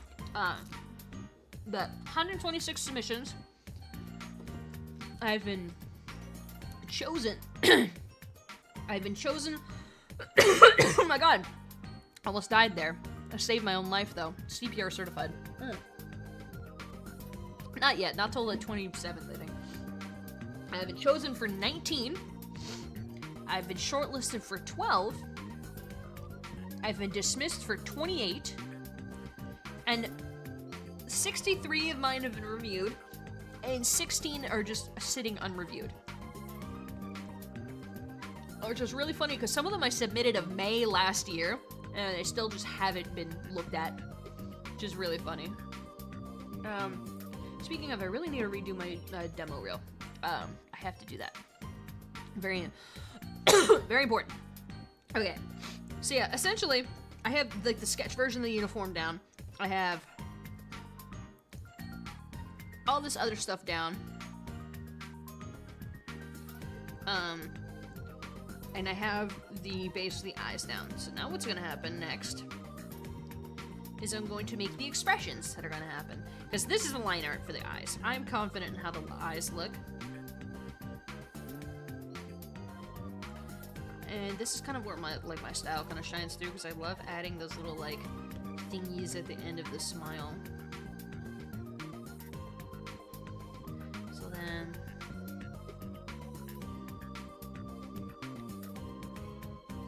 Yui's gonna have very thin eyebrows.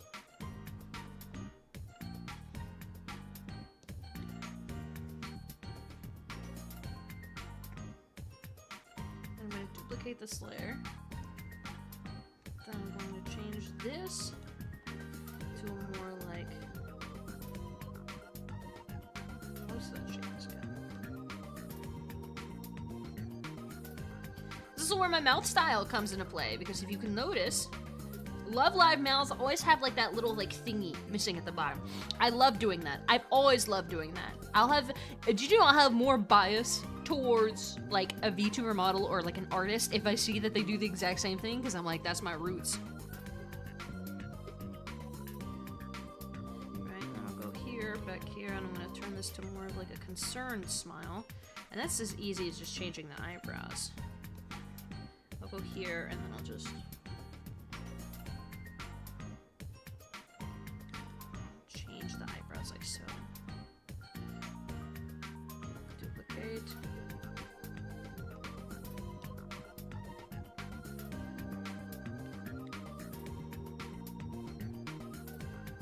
I try to always keep the mouth on like the same kind of like level as like other assets. So for example, like all of those are like in the same general area. Let me turn that back on actually. I'm going to redo that so that way that looks pretty similar. If you wanted to do this, like make your own sprites like this without doing all the bullshit or like I'm doing with the redrawing, you could just take different facial expressions the same way you would do anything else, and then you would just cut around them. I'm sorry to those who think that you can do all of this without redrawing something. You will always have to redraw your eyebrows.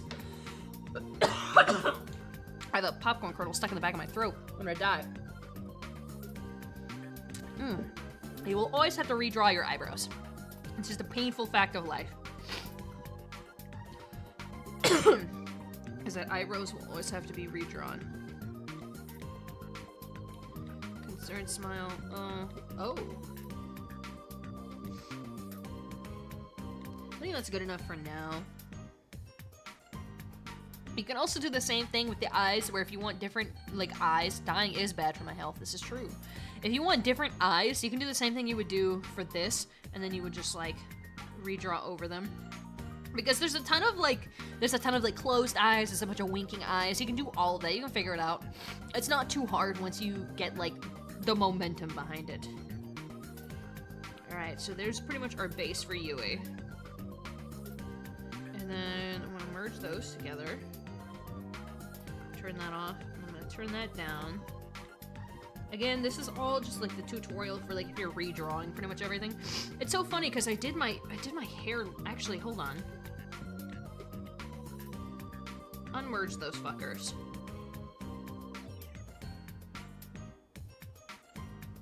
Not photo library, sorry. You guys are seeing my Danganronpa OC. I'm so sorry, guys. So what's gonna happen is I'm gonna do that again. Except this, I'm gonna take Alpha Lock, take a really big fucking pen, and just redo it like that, because I feel like I did really good with that line art specifically, and I don't want to have to redraw it. Take my dip pen. Oh my god. And then I'm gonna turn that eye back off so I can focus specifically on cleanly redrawing all of this. Which again, thin lines, guys. Thin lines are gonna save you.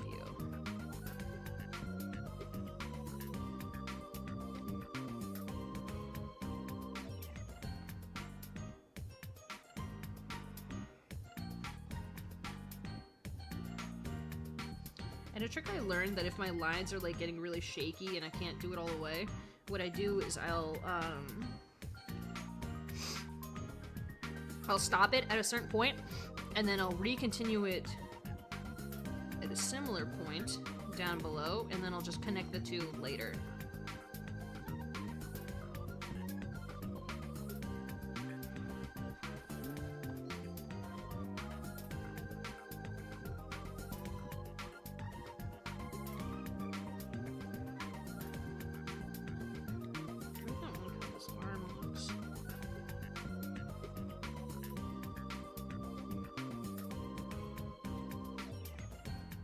It is an edit. It doesn't have to be super perfect. Oh, color looks kind of bad.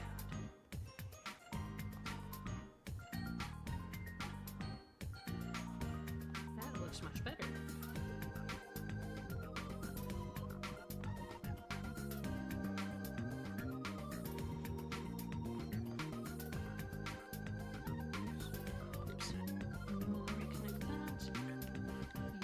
There we go.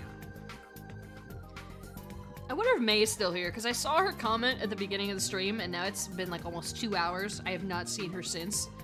When will my wife return from the war? That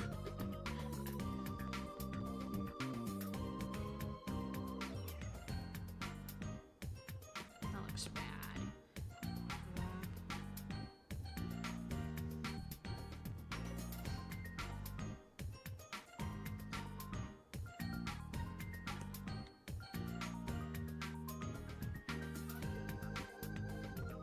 She's not even here. She hates me. Wants me to blow up in Fallujah. I think that's a place. That's a real place. I don't know. Doesn't she love the way that I laugh like an actual seagull? Reinforcing seagull.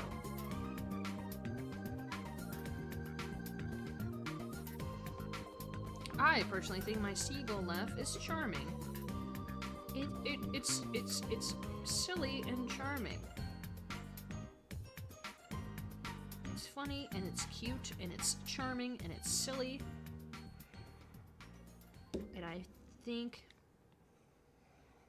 we need to encourage people to have sillier laughs more often. Thank you. That's my TED Talk.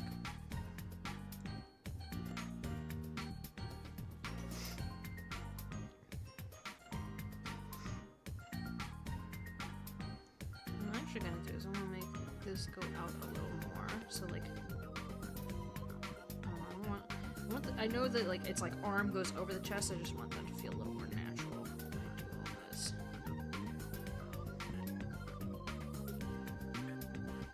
I'll just repair that in a second.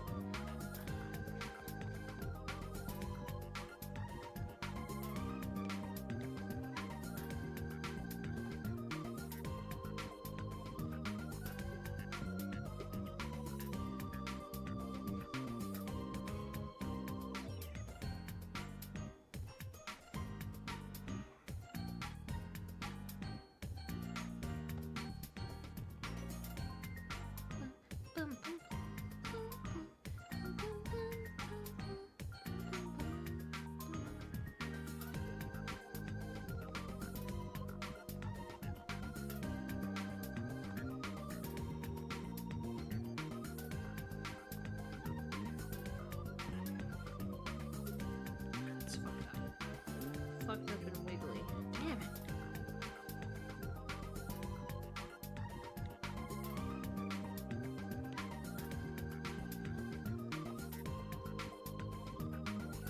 There we go. Yes! Yes! Yes! Got them Gucci, Louis, 3 box logos. Yes! Yes! Okay, there's that.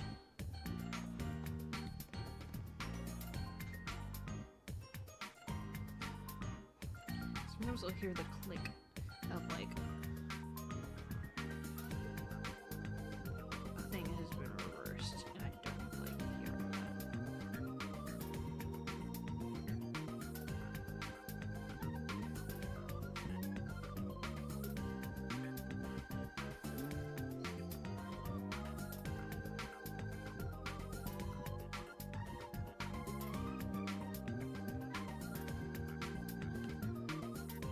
Do I see any more of the... It's not.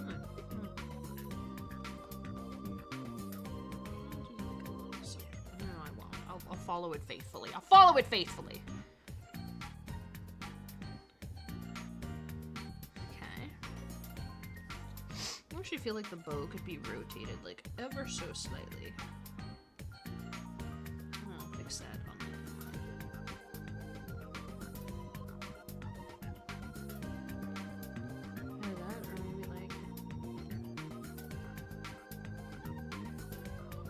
Maybe this one can like droop a little more.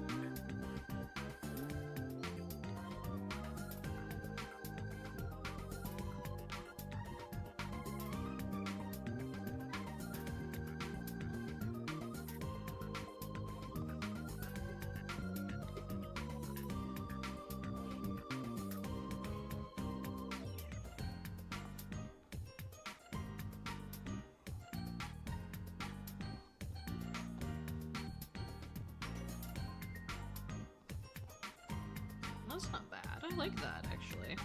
Wait a minute, I love that.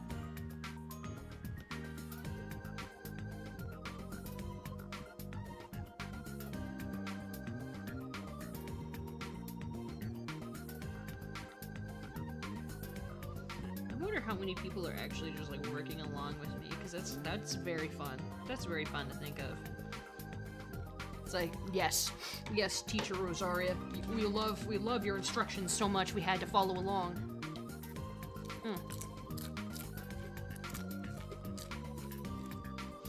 But if you do it, I want you to post it in the server. I want to see everybody's OCs. Even if it's bad, I'll show my first ever edit, and you'll see why it doesn't matter, as long as you do it.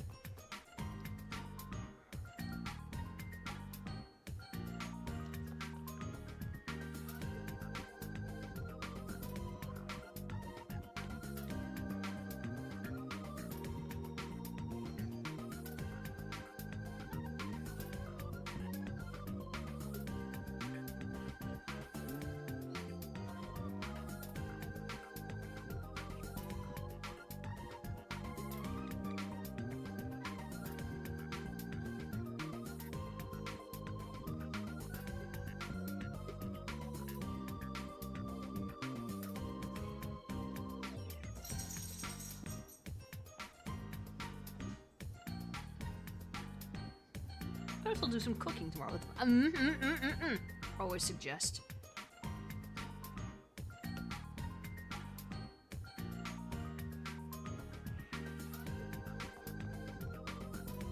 Always suggest. And I also love seeing and hearing about people's OCs because it makes me happy.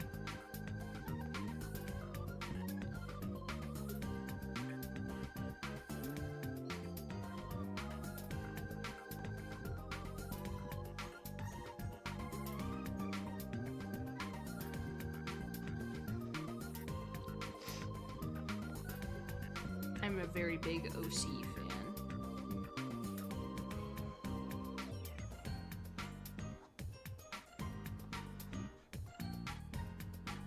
Wait, big brained, huge idea.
Yes, that's nice.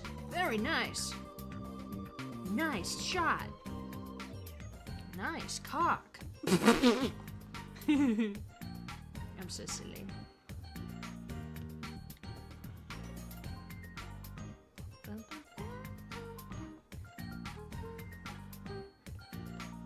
This song comes from an Altus game about surgery and cults, if I remember correctly.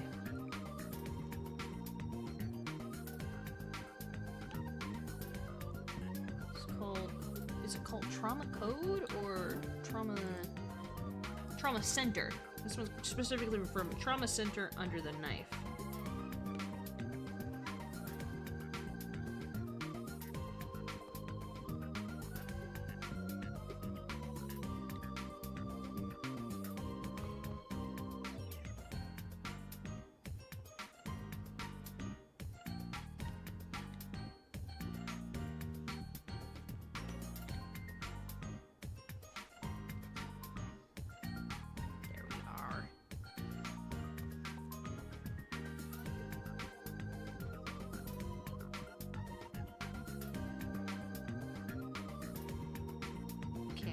With Altus. Yeah.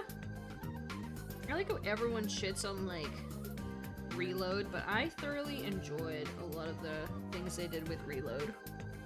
They also chose a pretty good cast for Reload. I feel like Alex Lee really kind of ate it up. And it's like, yeah, well, I miss Vic Mignogna's as well. Vic. I can't even say his last name right now. I'm having a stroke. The guy who played Tamaki in Ouran, funny enough, had this whole fucking scandal, and then turns out, like, nobody knew it was true or not. While I miss Vic's voice because it's very iconic, also, I really think Zena Robinson did a great job with it. That's my boy Junpei.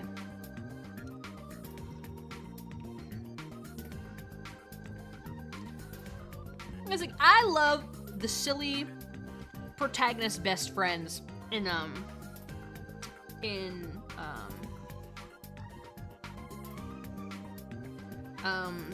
Persona games. Like, I'm a big Yosuke fan. I really like Yosuke. Okay, yeah, I can do that. I really like Yosuke. I really like, I really like Yosuke. I really like Yosuke. You said hi to Yosuke twice. I like Yosuke. I really like Persona 4. Persona 4's got, like, good aura, in my opinion. But I like Junpei. I love Yosuke. I love fucking...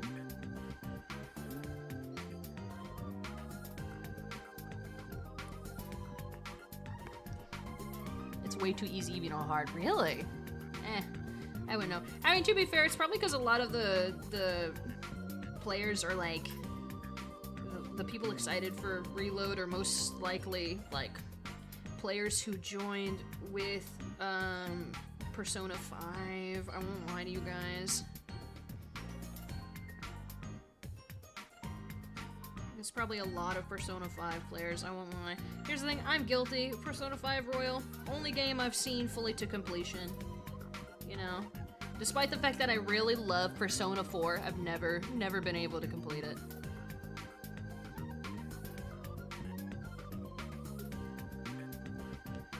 Only thing, I hate bitching about him, but genuinely, like, this fucking world opened up. I stole a lot of things from this man. Not physical, tangible. A lot of things that I enjoy are just things I took from my ex, forcing me to sit through them, and I really enjoyed them. And here's the thing, a lot of the things, I wasn't like, oh, I can't believe I have to fucking sit through this. I can't believe I have to sit through this. This is ridiculous. Well, the time it's like, you know what? I'll sit through this. And I end up thoroughly enjoying it. Like, almost every Yakuza game I experienced just, like, watching. Which is why I'm glad I have a bunch of them now, before fucking, like, a dragon goes down the shithole. I've seen what they've been doing to Kiwami. Or Kiwami 3. It's ridiculous. And yeah, Persona 5 Royal. I experienced the story that way pretty well, though not well because my ex was a notorious, like, event skipper. If it wasn't necessary for the main story, usually he skipped it, which made me fucking mad. Which made me mad because I'm very much like a story enjoyer, which is why I've taken upon myself to get all of these games and enjoy them myself. Because it's like, what do you mean you don't want to play through a billion fucking side stories in Yakuza? That's like 90% of the content is side stories that build the fucking world, you ape. Was the word I was going to use. But I got so mad, I swear to God, I tasted blood. Yes! Dude, the earlier Persona games and the Shin Megumi Tensei 5. I cannot stop thinking about this Australian man who said it, and I can never find that video again. I will never find certain videos that were just references, right? And I'm just gonna have to cope with that fact. All right. But now, what you're gonna do, you're gonna take this, you're gonna take this, you're gonna take this, do the exact same thing I did the line art earlier, and look at that. Congratulations, you have a girl in love lifestyle. I'm definitely gonna be fixing the way that skirt curves, because it looks fucking insane. But congratulations, we have a girl in love lifestyle. I think if I just get rid of the curve itself and make it, like, go straight up. Straight up.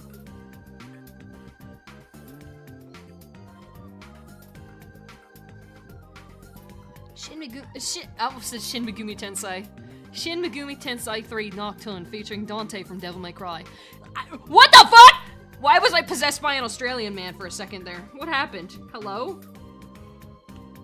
The Aussies are calling. They said go upside down immediately. My American rights card revoked. It's like, sorry, I got that given to me by... Who was president in 2018? Even I forget. They've been, like, fighting over it, like, fucking divorced parents since I've been in the military.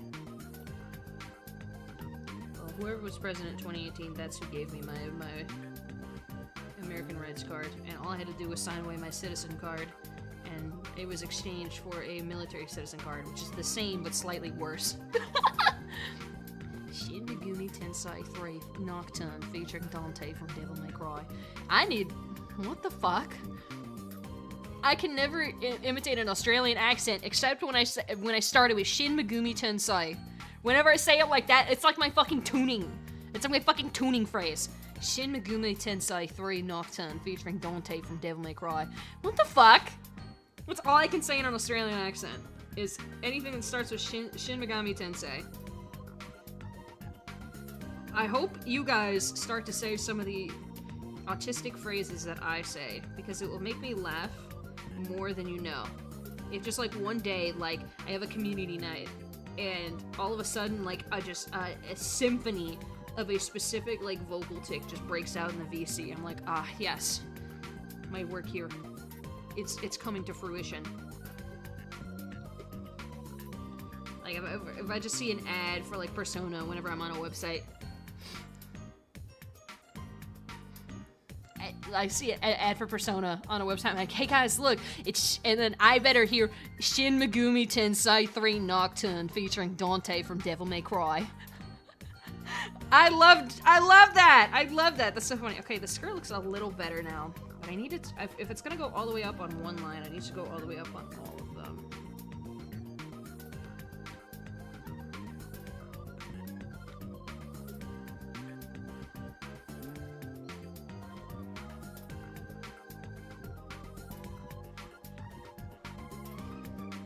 How long was I saying go past, girl? You should still be saying it, because I still say that. Okay, it's not bad. The problem is I'm following the oh, I'm not following the shape of the original skirt. No wonder it feels much larger than it should be. Okay, hold on. We can correct this. We can course correct, guys. We really can.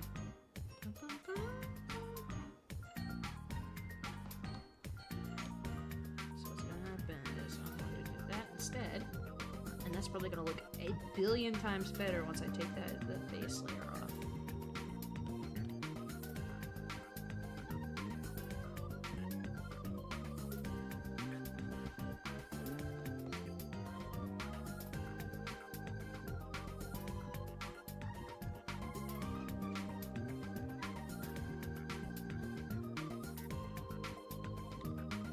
Oh, that looks a billion times better. That looks so nice.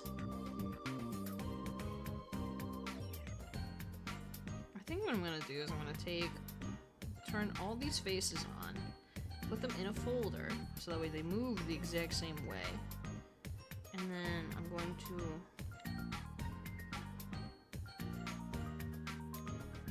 move them over ever so slightly. So that way it feels like, congratulations!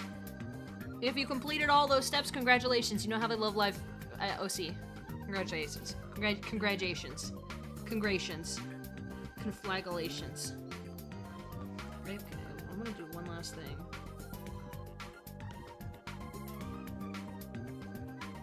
Because I want it to feel like, oh yes. It's a uniform.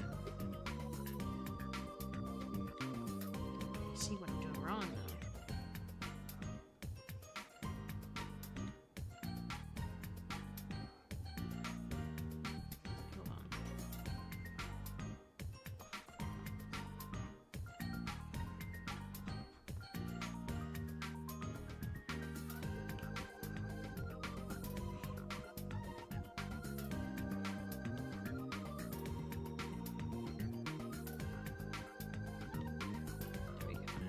Sometimes I have to do that. I have to like draw everything that's behind a thing so I can visualize like, alright, where's this gonna land? And that usually helps me a little bit. But yeah, if you do all those steps, conflagellations, you have an OC in the Love Live style.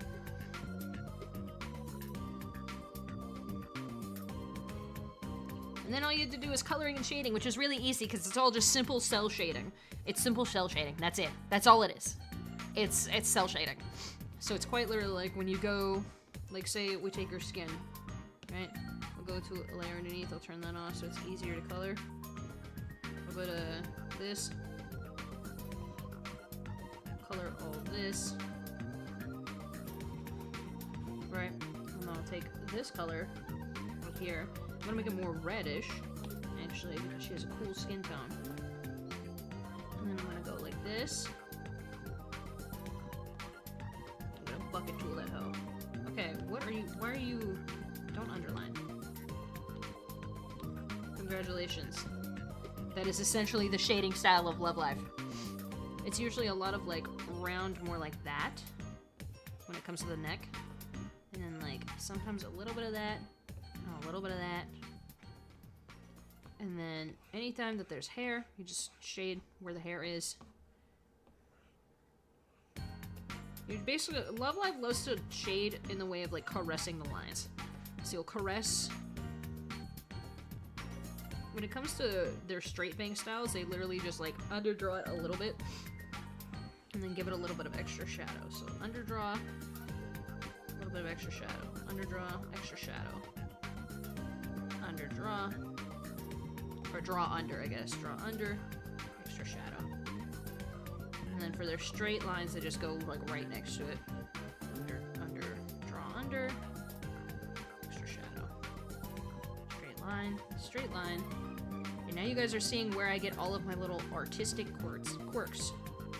Squirts? What? What have I said? Under, draw, Excel.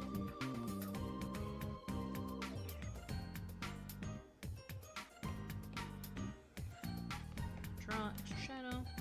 Oh shit, I was doing all this on one thing. Cool. Yeah. And then you'll just do the same thing with everything. It's quite easy. Wow, that looks blown out as hell. That's really funny. That's hilarious. Maybe it'll look a little better if I have that. A little bit, yeah. But yeah, that's pretty much how you do it. Congratulations, you figured out how to make a Love Live OC. Don't forget the hands of the legs. I think I'll just...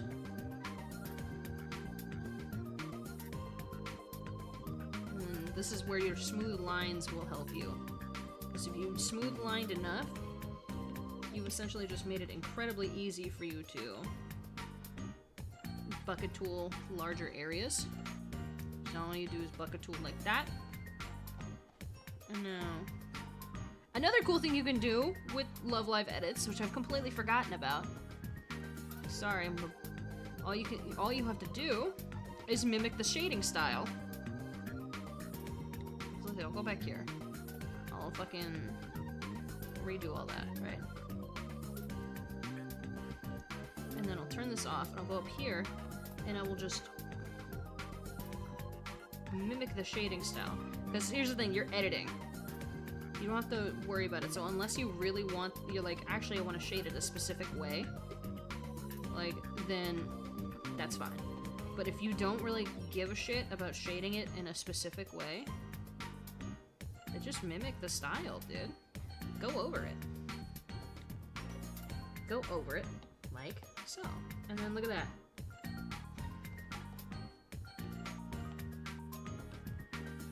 Congratulations, you have a shaded OC.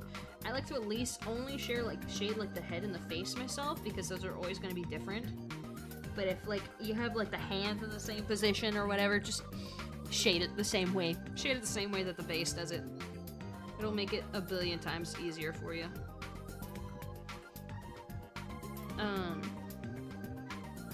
Same thing goes for clothing, just because clothing is very specific on how they shade it. If you change the clothing like I did, just go over like the most basic of shapes and then just bullshit it the rest of the way. But yeah, congratulations, you've learned my whole process for creating a Love Live OC. Hold on, I have to fix this up here.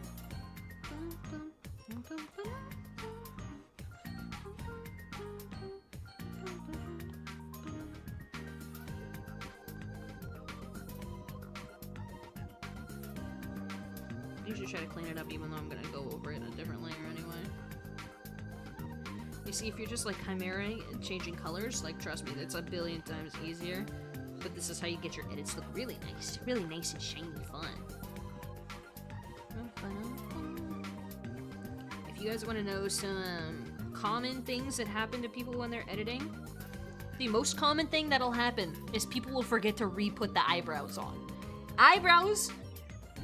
If I don't see any eyebrows on your edit, that's how I know that you're like a newer editor or you are like a forgetful person.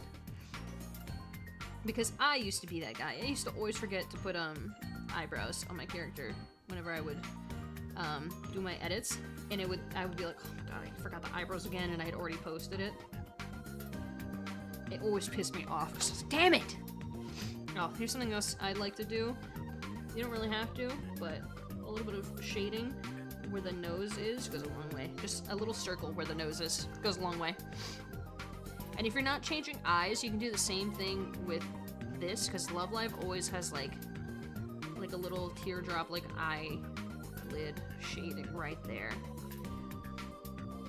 And then you'd be like, Rosa, that eye is gonna be completely covered. What's the point? I can remember. It's there. I know it's there, and I like to make sure that it's done right.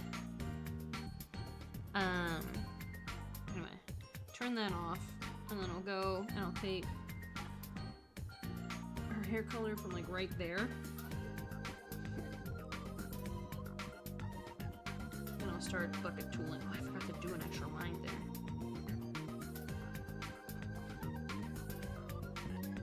Let me go draw that line really, really fast.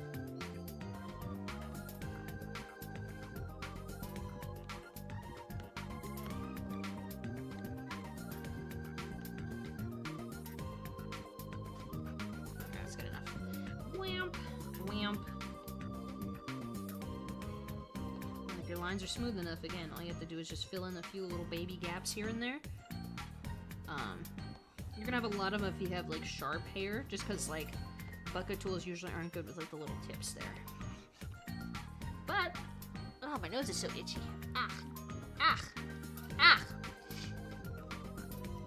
But for the most part, you should be good when you just bucket tool it. Just make sure you take a little attention to detail. Always goes a long way. I will always say that. A little attention to detail goes a long way. Mind if I Yuri dump a little bit? Mind if I talk about them? Just because they're very cute and they've been the subject of the server today. So this is Yui Kita. Yui is very much like a cold, kind of like Ojo-sama kind of girl.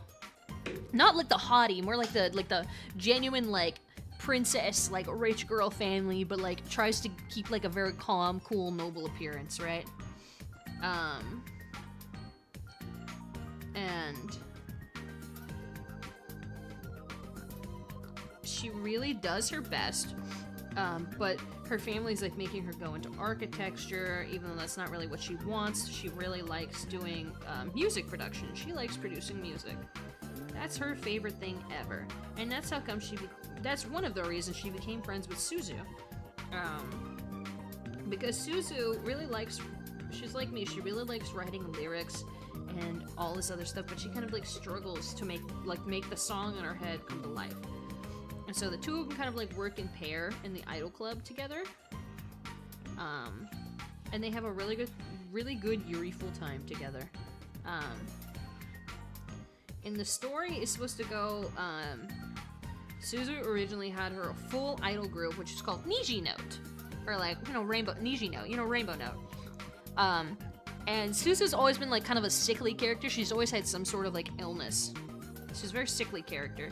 She's very, very tall, very large, very warm, very sweet, but she's also like usually a sickly kind of character.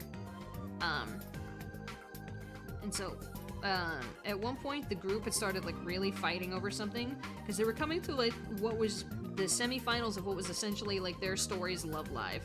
It's called Idol Live. And it was really important for them, and they were all stressing, and the semifinal is a soloist section where everybody, groups and soloists, have to choose one person to represent them to send them to the finals. And they were fighting over it. They were like, most of the members were like, maybe we should just let the leader do it, because Suzu was the leader, and they were like, maybe we should just let the leader do it. It kind of makes sense to make the leader do it.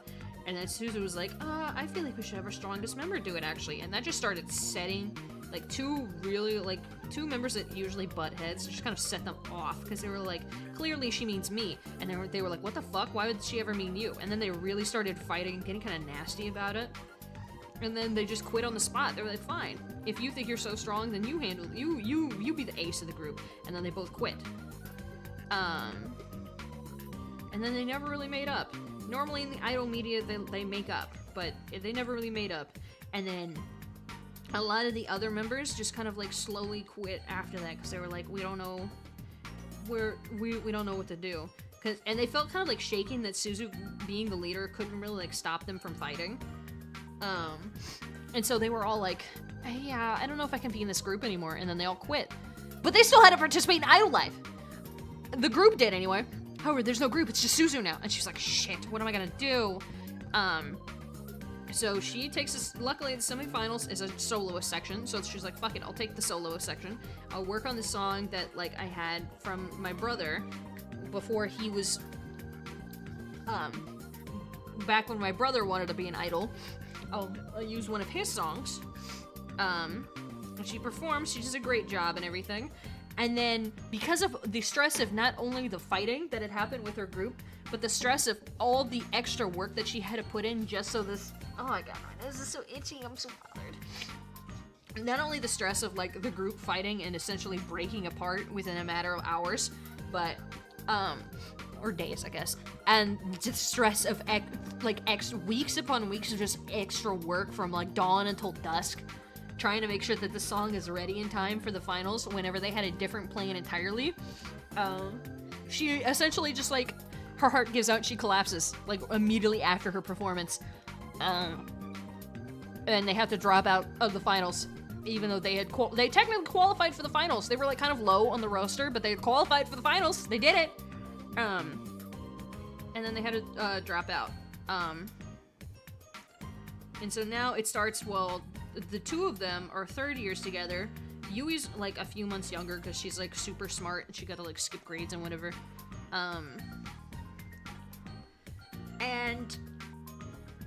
Suzu's like, okay, well I have to keep my grades up because I do want to try again. Because her ultimate goal is to make sure that she can win Idol Live before like her high school career is over.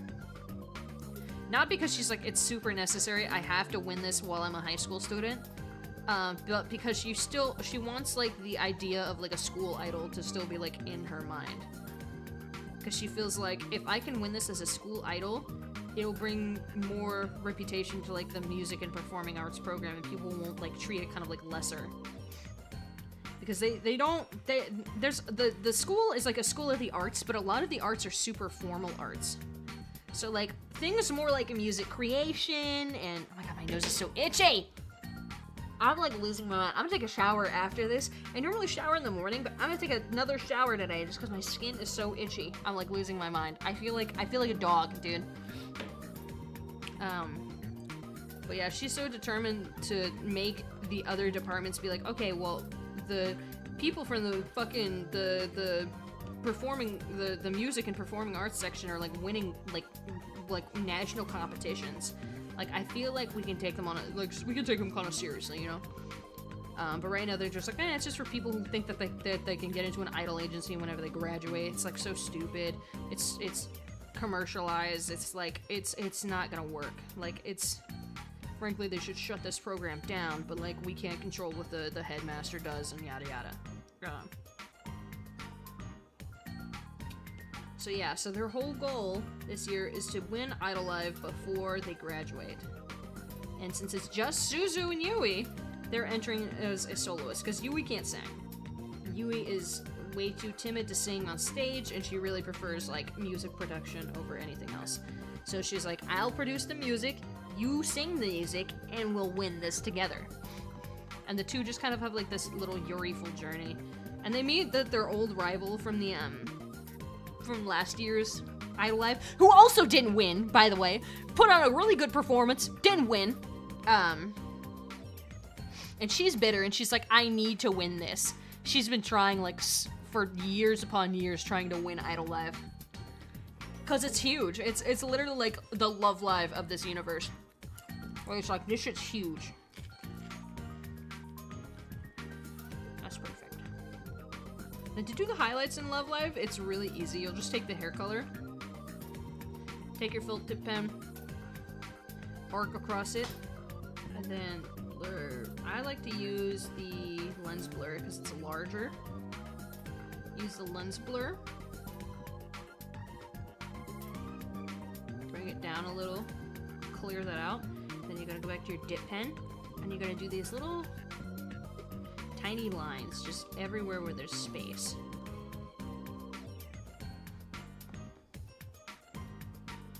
This is also how I used to do my lighting, but I found a different way that I like doing it, and I've just been doing it that way from now on. You should really only do it on like the front portions, like where the bangs are and everything.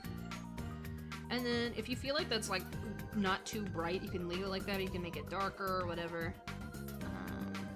I think leaving it at 50 should be fine. I'm gonna bring that underneath it because Love Live doesn't do like the thing I like to do where like the line art is like the line art will always stay above like the coloring.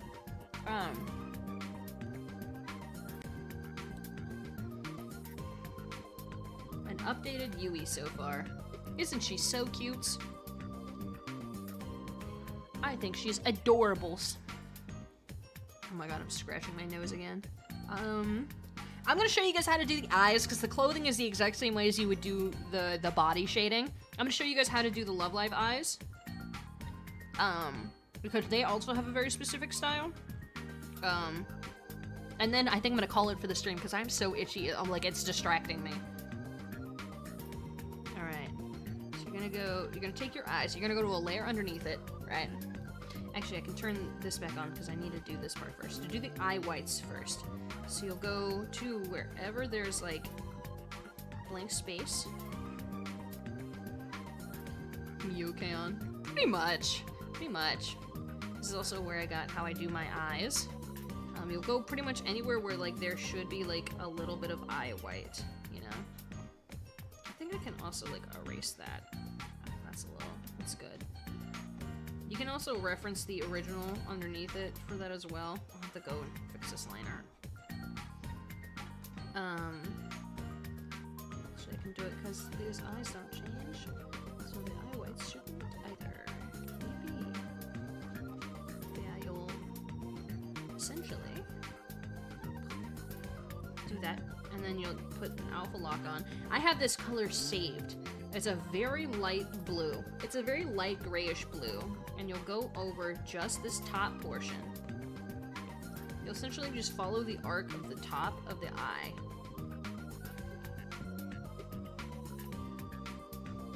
And that's how you shade the eye whites. And then to do the eyes themselves, Love Live likes to do a very specific way if you take a gander. So they'll have your main eye color, you'll have a darker shade, you'll have a lighter shade that like does like highlights, and then you'll have straight up white. So I do it a little bit differently if you've seen by my Suzu sprite, but so what I normally do is I'll take the lighter shade, right? I'll take the base color.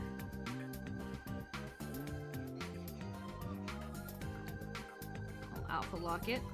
I'll take the darkest color. This is also how I do my regular eyes too. I'll take the darkest color and go across the middle, like so. Trying to leave like a little arc. And then I'll take the lighter shade and I'll make just a little circle right here underneath the center of the eye, like so. Should look something like that. And then I'm gonna blur it. And that's how I normally do it. However, for the sake of keeping it true to the Love Live style, I'm going to do it the way that these eyes look. So the next step would be to do like a smaller, whiter circle. It's like tall, like that. This way. And then you'll take that same light shade and you'll do like a little things there.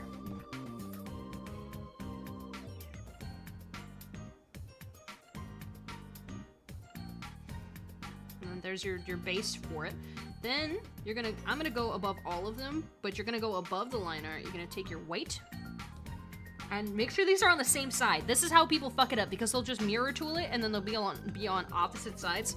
You want these to be on the same side, where you're gonna make a giant oval.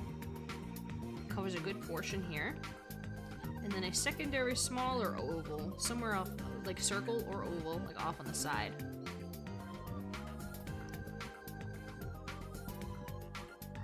I'm gonna duplicate it and move it over here to do the exact same thing.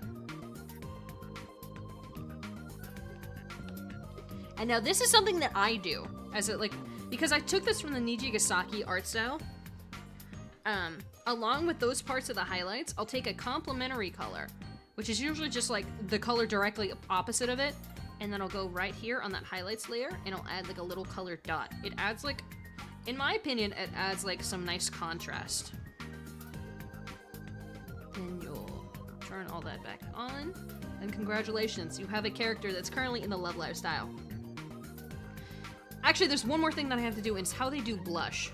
So I have all these colors saved because these are different blush colors that Love Live uses. And it's just been that way since like my early days. Now, I'm gonna take just an airbrush for this first part. Any airbrush is fine. You're gonna go under the eyes, like here, and around the cheeks. On the skin layer, I'll turn that off so you guys can see. But you're gonna go under the eyes and on the cheeks. Like that. On a multiply layer with a really light pink. I'm gonna duplicate it, I'm gonna clear it, and then I go back to my little dip pen hard. And this is very specific. They do this with every blush. You're gonna go to the center. 1, 2, 3. 1, 2, 3. And then you're gonna adjust that so it's not as bright. It should kind of like blend in. Like so. And now, look at that, Love Live face. Ta-da! And the best part is, after you do like the hair, if you're like, okay, I feel like this version of Yui looks really, really like that one girl from, Rio from fucking, Bochi. So if you want to adjust the color, you can, I'm gonna do tone curves. I want to see how I do that. Oh, that makes it like really dark. I'm gonna adjust it to where like some of the colors are more like maybe less vibrant. Ooh, wow, that's crazy. Oh wow, that's also crazy.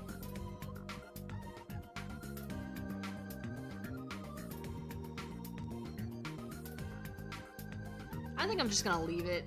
I don't really care that much. I've had Yui since before Boshi the Rock came out, just because I gave her short hair now. Doesn't matter, I do that all the time to my characters. Or I might, like, add, like, a ponytail or something. You know what I mean? Congratulations, you now have an OC in the Love Live style. You've learned as many of the Love Live style quirks as I can teach you. The Love Live style is not hard to master once you start editing in it. When you try to take that to your actual art style, that's when the adaptations happen. Because originally my art style started off like that, but like with my own like proportion issues, and slowly and surely like I've started like adjusting it to match like, alright, we've figured it out. Like I've got my art style figured out. Like I know what I'm doing with it and everything.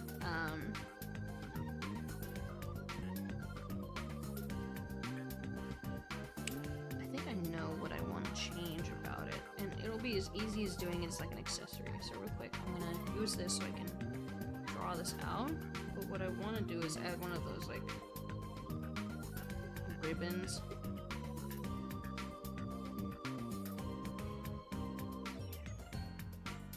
Like so, going down her hair.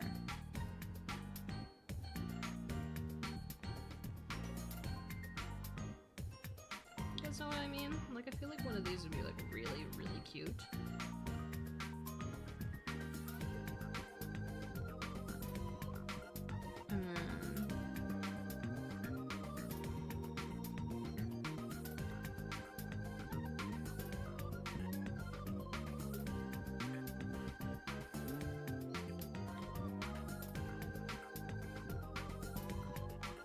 You see what I mean?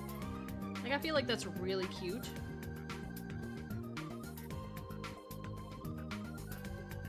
Take that same card, go over it like that.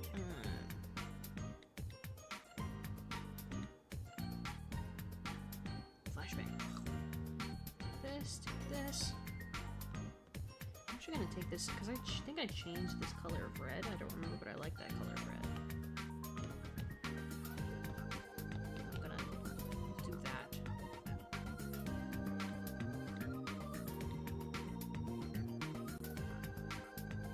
That's really cute. I love that. I feel like that adds a little more. Yeah, that's perfect. Yeah, but there you go, guys. 2.5 hours, and I've just shown you how to make your OCs in the Love Live style. How do you guys feel? I'm gonna go back to my chatting screen. How do you guys feel? You feel confident in your Love Live abilities now? I hope you guys do. I hope you feel real confident in your Love Live abilities.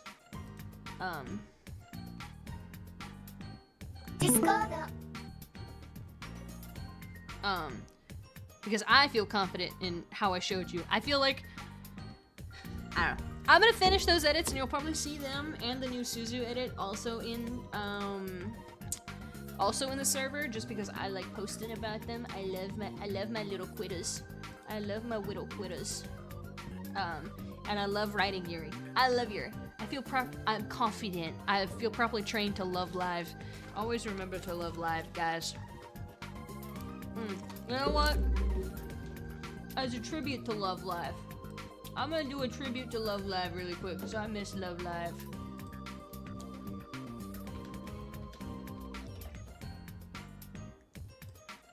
I'm gonna pick a song off the Love Live wiki. I'm gonna sing it real quick.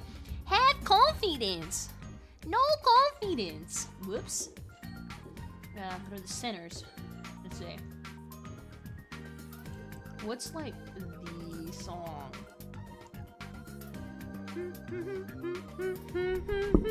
Will it be Snow Halation? But it's kind of out of season right now to do Snow Halation.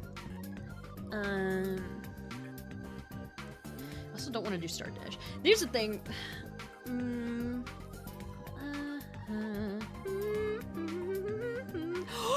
I want to see some of my old English lyrics for Love Live still hold up, because I made a ton of them back when I started singing in 2018, 2019. I want to see if any of them hold up.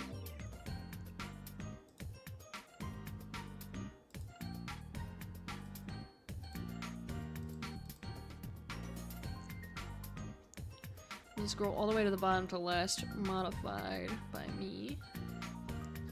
Let's see. Because this is where I had a lot of them. Maybe it was over in this one where I had a lot of them? Last modified. Let's see. Dude, I'm seeing some of my old OCs in here too. Oh! Let's see. Let's see. Let's see. Oh, yeah. Oh my god.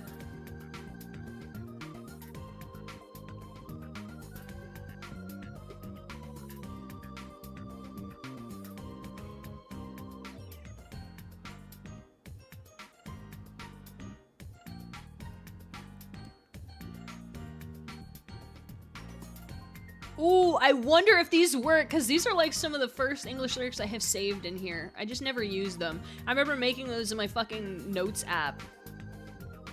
Hold on, where is it? Where is it? Where is that fucking song? Yes, volume 1 specifically. Oh yeah. Okay, is it W? No. Yeah. Welcome guys. I hope you guys enjoyed this random tribute to Love Live at the end of this song.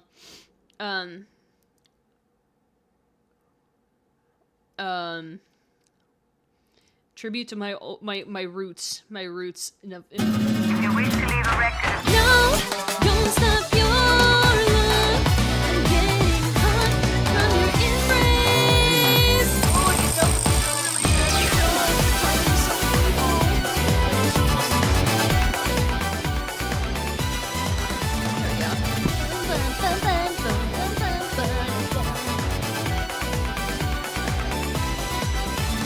I'm still dreaming an innocent dream of you and I whisper that into your ear. I close my eyes, giving my sighs away to the deepest sea. I know the truth, and it's you to blame.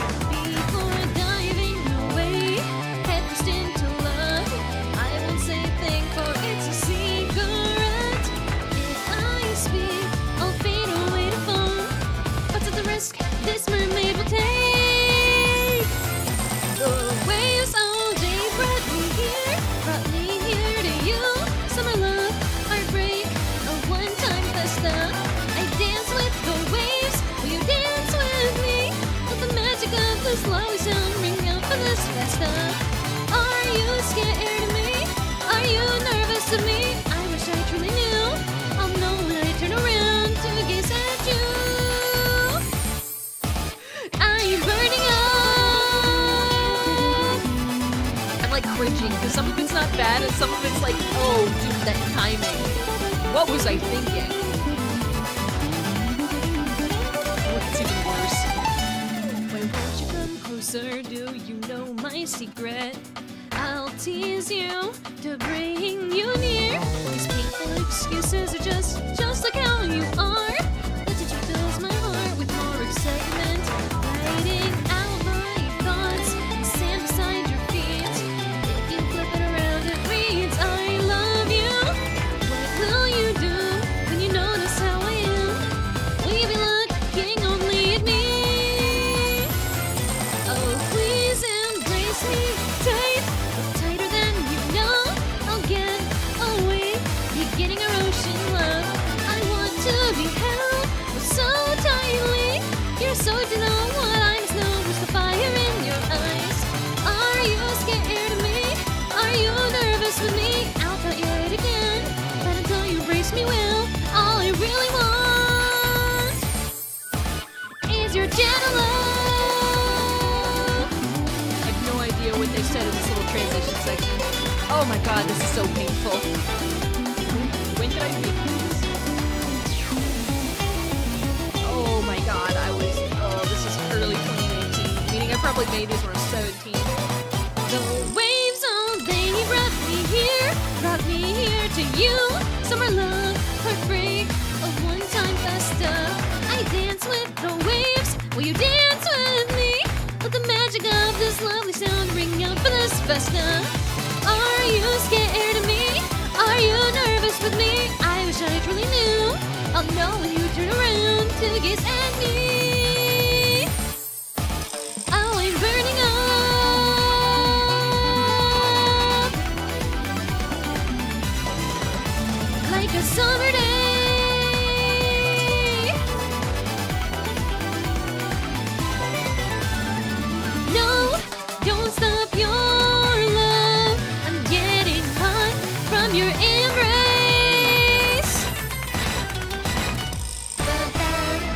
Goodbye for now. Oh, those are so bad. Those are evil, dude. Those are straight evil. Oh, man. Ugh. Anyway, you gotta love the cringy things you do when you're, like, a young teenager. Here's the thing, I'll say it. I feel like I was socially stunted because I was still doing cringe things when I was 18, 19, 20, you know? And I think about it, and I want to blow up and die. But you know what? It's fine. It's fine. Because even if I'm cringe, I'm free. Rosa's singing peak. I'm thinking it's gonna all go on my VA channel, I think. Either that or I'm going to... And this is gonna sound crazy, but I'm not streaming as her, so it's fine. I might either redo everything, like I might do it all on the, on my VA channel, or I might fix up the old Mother Suzuka channel. I'm gonna turn all the videos unlisted. Not deleted, not private, unlisted. So if you still have the links to things, you should still be able to watch anything that's on that channel. There's not much, if I remember correctly. There's like a few covers. Hold on. I'll go look real quick. Like, there shouldn't be much on that channel. There's the, let's see. Yeah, there's, 1, 2, 3, 4, 5, 6, 7, 8, 9, 10. Oh my god, there actually is a lot of covers on here. There's a lot of covers on here. 2 compilations and a lore video. And 1 short. Are there any lives? 1 Zatsu. Not much, really. Pretty much not much. Yeah, it's really just covers, clip comps. There was 1 stream. But it's all like well over a year ago now. Oh my god. I think I retired this fucking hold on. Do I still is the Twitter still available or is it private? It's still available, but it's private. Yeah, March 26, 2025 is when I retired the project.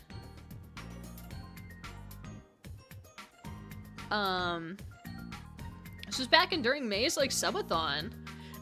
Back when I was full LARP, I was calling her my sweet envoy and everything. Oh my god. I'm gonna be honest. I know how to play a character. Those fucking VTuber companies don't know what they're missing out on because I know how to play a character. Are you kidding me? I can do accents, I can do different voices, and I can stick to kayfabe really well.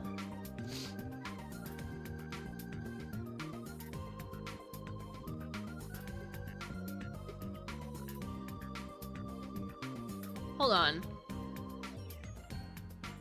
Hold on. R-E-T-U-R-N. Oh my god, dude, that was really awesome. Okay, so when I was planning my return back in late February, I started tweeting once a day, or like regular intervals. I tweeted singular 1-word tweets, which was rejoice, enamored, time, unite, resplendent, never. And then on never, I replied with the YouTube that is basically like a lore video, right? Which is pretty much my lore video, like, introduction, right? If you take the first letters out of all of those words, it spells return. And it just means it was my return. And then immediately after that, on the 5th, I went all mother return at a specific time. And then now, and I was goated with this. I was goated, right? An entity in Suzuka's body, the All-Mother. Can you trust her? The answer is no. The answer is no, but also, okay, do you guys want to know? I'm gonna spoiler it anyway, because this lore technically got retconned a shitload when I was writing all the stuff that happens with the Vega Institute, right? So, what originally was planned for, like, the whole Suzuka, like, All-Mother lore, right, was, fucking, the entity that lives in her was nicknamed Elysium, because it came from, it's like a fucking, it's basically like black goo that came from another world. If you looked at any of the documents I created, it was basically like, yeah, this was just goo. This was just some weird fucking foreign goo that did not match anything that we had, so obviously we're like, alright, we gotta take it, we gotta do some genetic splicing we gotta figure out what this thing is, and how we can make money off of it, That was the whole thing the Vega genetics portion of the Vega Institute wanted to do. Suzu was the head lead on it because she has a cover up as like, oh, she's a geneticist. No, she's like a researcher of shit that's not from this world, right? Which is, she's good at science, she's good at like she's good at what she does. She's not really like a full-on geneticist. She can do it. She can do like shit in STEM and whatever. She's just not like a full-on geneticist and whatever. It's just kind of like a cover-up, and like her people were working on it with her, and then all of a sudden this All-Mother thing, the All-Mother, which I'll just call the All-Mother for now, the All-Mother that they were doing experiments on, was looking for a host the entire time, and it was like causing hallucinations to people that would come near it. But after a certain point, they'd be like, not a good host, and then the hallucinations would stop. Meanwhile, Suzu, I guess, was just I never figured out why the All-Mother was like, this is a perfect host. But the All-Mother essentially was like, this is a perfect host, and kept like amplifying the hallucinations she was having until the point where the meltdown happened, where she was like basically rendered fucking like immobile for long enough for the goo to just like, all right, now is the time, and it had a full-on reaction, full-on like meltdown, pretty much consumed her, and then disappeared. And I was like, where did it go? We're doing a bunch of tests on Suzu, like, it's not here. It's not here. Where is it? And after a certain point, the Institute was going to, like in the lore, the Institute was finally going to find her, like where the All-Mother was hiding out with Suzu's body, and they were going to figure out how to get it out of her. And then that's when I would get a second output that was basically like Suzu, but like imprisoned in the Vega Institute. You know, it was gonna be very much like a fucking like imprisoned person, like jumpsuit and everything, like very sciencey, right? And then eventually they would figure out a way to extract it, but like Suzu would never really be the same afterwards. She'd basically have like this whole huge like, she's supposed to have like a huge like gaping void hole in like her chest, like where her sternum is, where it's like you can reach into it, but you're touching the void. There's nothing there. It's not part of her body. It's just a void. And then it's really freaky. It was supposed to be really freaky. And then the regular Suzu was supposed to return, you know. But she would be like a little bit more muted, a little bit more diluted, you know? That was the whole plan, really. But it never came to be because I had a huge Manhattan moment. And I just really, no matter what I did, I was like, I can't disconnect Suzu. Well, I explained, I can't disconnect Suzu from all the the duo stuff I did with my ex for so long. And it was pissing me off because I love Suzu. That's my baby. That's been my main OC since high school, dude. Like, she's been fucking with me thick and thin. Wow, you hit your head pretty hard, Suzuka. What, Vega Institute? Ancient Evils? What are you talking about? You're late for practice. So true. But yeah. So I think I might like make all the videos like unlisted and then just redo it all on the All-Mother Suzuka channel. Just so that way it all stays in one channel and you guys can like go watch the media whenever I have to. I'm working on Valve time, meaning when it's done, it's done. I took that from Boom. He was always like, yeah, Crash is kind of made on Valve time, where it's like we do it until it's done, and it'll be done when it's done. We do it on our own time. So I'll probably be making like content for them like on Valve time. It'll be a lot easier because I'm using Love Live assets like backgrounds, sound effects, music, so I don't really have to make anything aside from the edits. All I have to do is make edits for different things like CGs and the sprites. And you saw that I was pretty much halfway done, like nearly done with one by the time, like in like an hour. Because the first hour of the stream was spent explaining all the hubbub about editing. So it's not going to be very hard. It's not going to take very long for me to figure it out. I'll have it figured out. But if you see a YouTube link posted in the VN server, where it's, or the VN channel in the server, where it's like, hey, this is where it's going to get posted, it's just know that it's, if you were already subscribed to the Suzuka channel, you probably already subscribed to it. Also, I love that at this stage in my career, my VTubing career, I like how I just don't give a fuck about past live shit. It's like, yeah, I had several. I don't have several anymore. It's just Rosa now. It really is just Rosa. Like, There have been times where I thought about it, where I was like, I'm making another OC, I'm gonna go stream on a hidden account for 2 weeks, and then I'm like, stop. We'll sleep on it, and we'll figure it out. And then whenever I wake up, I'm like, I don't want to do that anymore. And it has helped me so much. I still have a bunch of those Twitch accounts and a bunch of YouTube accounts, but I don't really use them. I don't use them. It's just Rosa now. It's all Rosa. And it helps that I have to funnel a lot of my extra, like, time and money into my own, like, personal projects. Because my personal projects, like, Lynx doesn't make any money. Sorry. Lynx doesn't make any money. Alistric doesn't make any money. Seconia Proxy's not gonna make any money. It's all non-for-profit. I'm doing it all for the love of the game.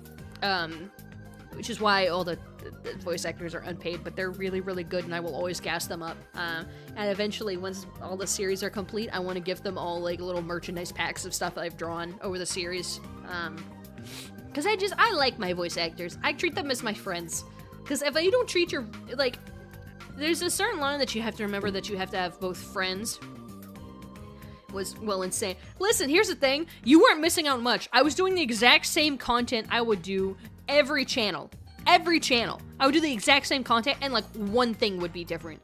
It'd be like, on this channel, I stream the exact same games, except I say that I'm really focused on fucking, like, Genshin or something. I would play, like, just a shitload of Genshin and then occasionally other games. Like, that was it. It was literally the same thing, except I would focus on something different. I would do the exact same content. I would act the exact same, right? That was it. Aside from, like, sometimes I'd put on a character or I'd do a different voice or whatever. Like, that's really it. Yeah. I trust me, there was never anything to miss out on. It was the exact same content you would get as Rosa, except there's a different coat of paint on it. Like, trust me. I operate the same no matter what I do. The worst problem I'm having right now, ever since the resurgence, because I've been thinking about Suzu for, like, weeks now. I've just kind of kept it to myself, because I've just been like, I miss Suzu. I miss Suzu. And I'll see, like, edits or, like, pictures I have of her in my iPad whenever I'm drawing. I'm like, I miss Suzu. Because I still have a Suzu folder on my iPad. I'm like, I miss Suzu. And my brain is like, I want to keep streaming as Suzu. I want to keep making content as Suzu. I miss Suzu. Because she's been my fucking OC since I was, like, a fucking teenager, dude. Since I was, like, in high school and I was a loser and all I had was me and my little idol OC against the world, you know? But I feel like I've built, like, a good community with Rosa, and I don't think I want to double tag it. I don't want to double team it, because a lot of my community would also be my community from Rosa, so it's like, what would the point be, you know? You guys are just getting the exact same content. I don't know, you know? And it's really funny because Maeve still calls me Suzu, because my online name used to also still be Suzu. It used to still be Suzu, because I was so hardcore focused on my OC that everything was about her. My Discord was themed after Suzu. All my channels were themed about Suzu. All my edits were like, how can I involve this character with Suzu's lore? Like, the reason why the Rosa cinematic universe exists, where it's like everything that I create comes from the same universe, starts because of her. Everything that I've created has been at the same universe because of her, because I had, like, several stories that were going on at the same time, and I was like, they're all gonna be from the same universe, because at some point I want Suzu to interact with all of these people. I was mega autistic about her, dude. Incredibly autistic. Gigantically autistic about her, and I still am. It's been fucking it's been 13 years. Can you consider that? Of the old Suzu. Yeah, listen. It's been 13 years of me and Suzu. She's been my fucking ride or die. I actually got to stop talking about her like that, because if I do that, I'm going to be like, you know what? Thanks, guys! And then you'll immediately see, like, posts on the fucking Suzu's, like, community Twitter, like, hey, guys, everything's coming back. Everything's awesome. Because I don't know if I have, let me see, what picture? Do I still have the picture of her old model? Do I have it saved to my computer before I even do any of that? I probably don't. I don't, but I have it on my drives. Basically, I still have tons of Suzu stuff, like, on my drive, on, like, my Google Drives, scattered between different Google Drives. I have a bunch of the edits I still have of her. Let's see.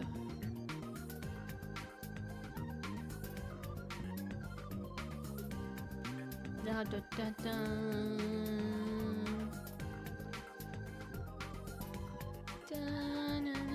Suzuka Commission. Yep, there it is. That's the PSD and character sheet of my first ever. Hold on, let's go back to the gaming screen real quick. This is the first ever. This is the Suzuka model. This was the starter. That's her, dude. This outfit was, dude. I still love this art. I still love this art, and I still love this outfit. This was designed. I had a big enough like friend base, I guess, from my covers back in the day, that when I was like, hey, I want to be a VTuber, I'll give you guys a Steam gift card for the winner of like a little design contest, and I had everybody vote on it, and this design was like the winner. And I still love this design like to this day. It's so cute. I think that the artist, I think when I originally had it like put into live 2D, the person who did was like, hey, do you mind if I like move the mouth up like ever so slightly to give it like a little bit of a cuter look? And that's how come in this compilation, please tell me my phone didn't just die. It did. Hello. You can see that it's like up there a little bit, you know? Like it's moved up a little more. You can see right there. Also, if you didn't know, I used to stream in 720p because my computer was just that bad. My computer was so bad I had to stream in 720p. And now, luckily, I get to stream in fucking 1080 and I get to stream with a shitload of fucking like kilobits per second. Like, you guys are spoiled nowadays. You guys are spoiled. Alright. Well, my phone dying probably means that it's time to end the stream. But I'm having thoughts. I'm having thoughts of her coming back. I really am, because I still have the PSD. I could find somebody to go get it, like, rigged, you know? And it would be really cute.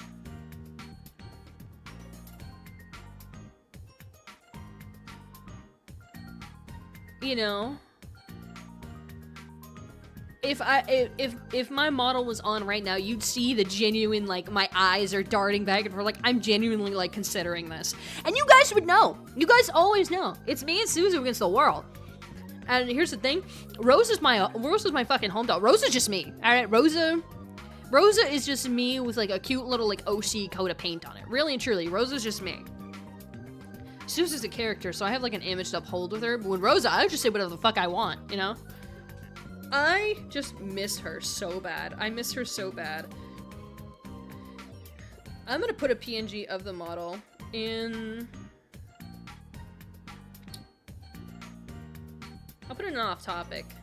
I'm gonna go save a PNG of the model really quick and just be like, look at her, guys. Actually, I'll just take her character sheet. I miss her so bad. I miss her so bad, guys. You guys don't even know. You guys don't even know. I miss her. She's so cute, Suv. I miss her so bad. Oh.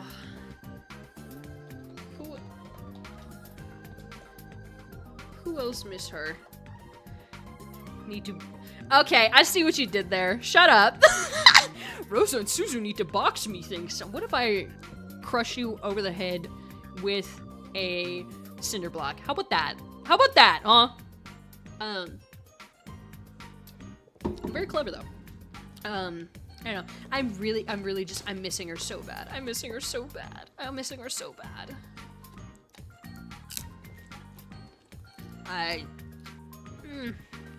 I'll consider it. I'll still do the thing that I've always done whenever I'm considering going back to a persona or starting a new persona. I'm gonna sleep on it. I'm gonna sleep on it and really think and consider everything that's gonna go into it before I decide it. But if, like, come Sunday or Monday, you see, like, a community post on there, just know that it probably means that I'll be on there occasionally. I'll be on there occasionally. However, I will still be doing the whole series thing over there. I want the whole, like, I Love Live Idol series to be over there. I want to make Yuri so bad. Yuri would be awesome. And the best part is, all the stuff with the Vega Institute would still be canon. This is just a different era. This is back when Suzu was like 17, 18 when I first made her, because I wanted her to be a third year. I think she was 18. She's 18, she's her 3rd year. 6'6", by the way. She's always been tall as shit. Originally, she was 6'4", and I was like, no, let's make her a little taller. So I made her 6'6", and she's always stayed at 6'6". And I just thought that was really cute. Because I'm just like, big-ass woman. Tall as fuck. But yeah. If you see any streams or any activity over on the Suzuka channel, no, I'm not giving Rosa up. Rosa is too near and dear to my heart. Just know that the occasional stream might happen over there. A bunch of content might happen over there. Bunch of content will happen over there, but it's all like idol related. It's all me making Yuri series and just streaming about, I don't know, idols, Yuri, karaoke. Very, very like basic stuff if the stream happens over there. Nothing crazy. But yes. Thank you guys for coming to my little autism lesson. I really hope you enjoyed it. Mass Effect Friday is still on for this Friday, especially because I don't have work, so I'm going to start a lot earlier than normal. Saturday, the bar is going to be open for all you loveless people, and it's not going to be an age-gated instance! It's not going to be age-gated, because it's not technically going to be a bar, but I'm still going to look at people's bios and kick them out if they're under 18, you know? But it's going to be like a little, like... It's just gonna be like a little event that people can go to if they're not doing anything on Valentine's, because I'm not. I don't think May is. Because I don't have any friends that are home side, like stateside, that I can hang out with on Valentine's, so I'm just gonna hang out with May. And open the bar, and it's gonna be fun. Anyway, stay super freaky, gang. I will... I don't know if I'm gonna stream tomorrow, but you might see some activity on the Suzu channel tomorrow if I'm really like, okay, I slept on it, I thought about it, I'm still gonna do it. And again, Rosa's not going anywhere. I've given her up once before, not gonna happen again. I can, as you can tell by my past history, I can handle 2 streaming accounts at once. Like, I'm not crazy, you know? However, if I start speaking with an accent over there, it's because I like the idea of Suzu being from, like, Hokkaido or like some kind of like quote-unquote hick town in Japan.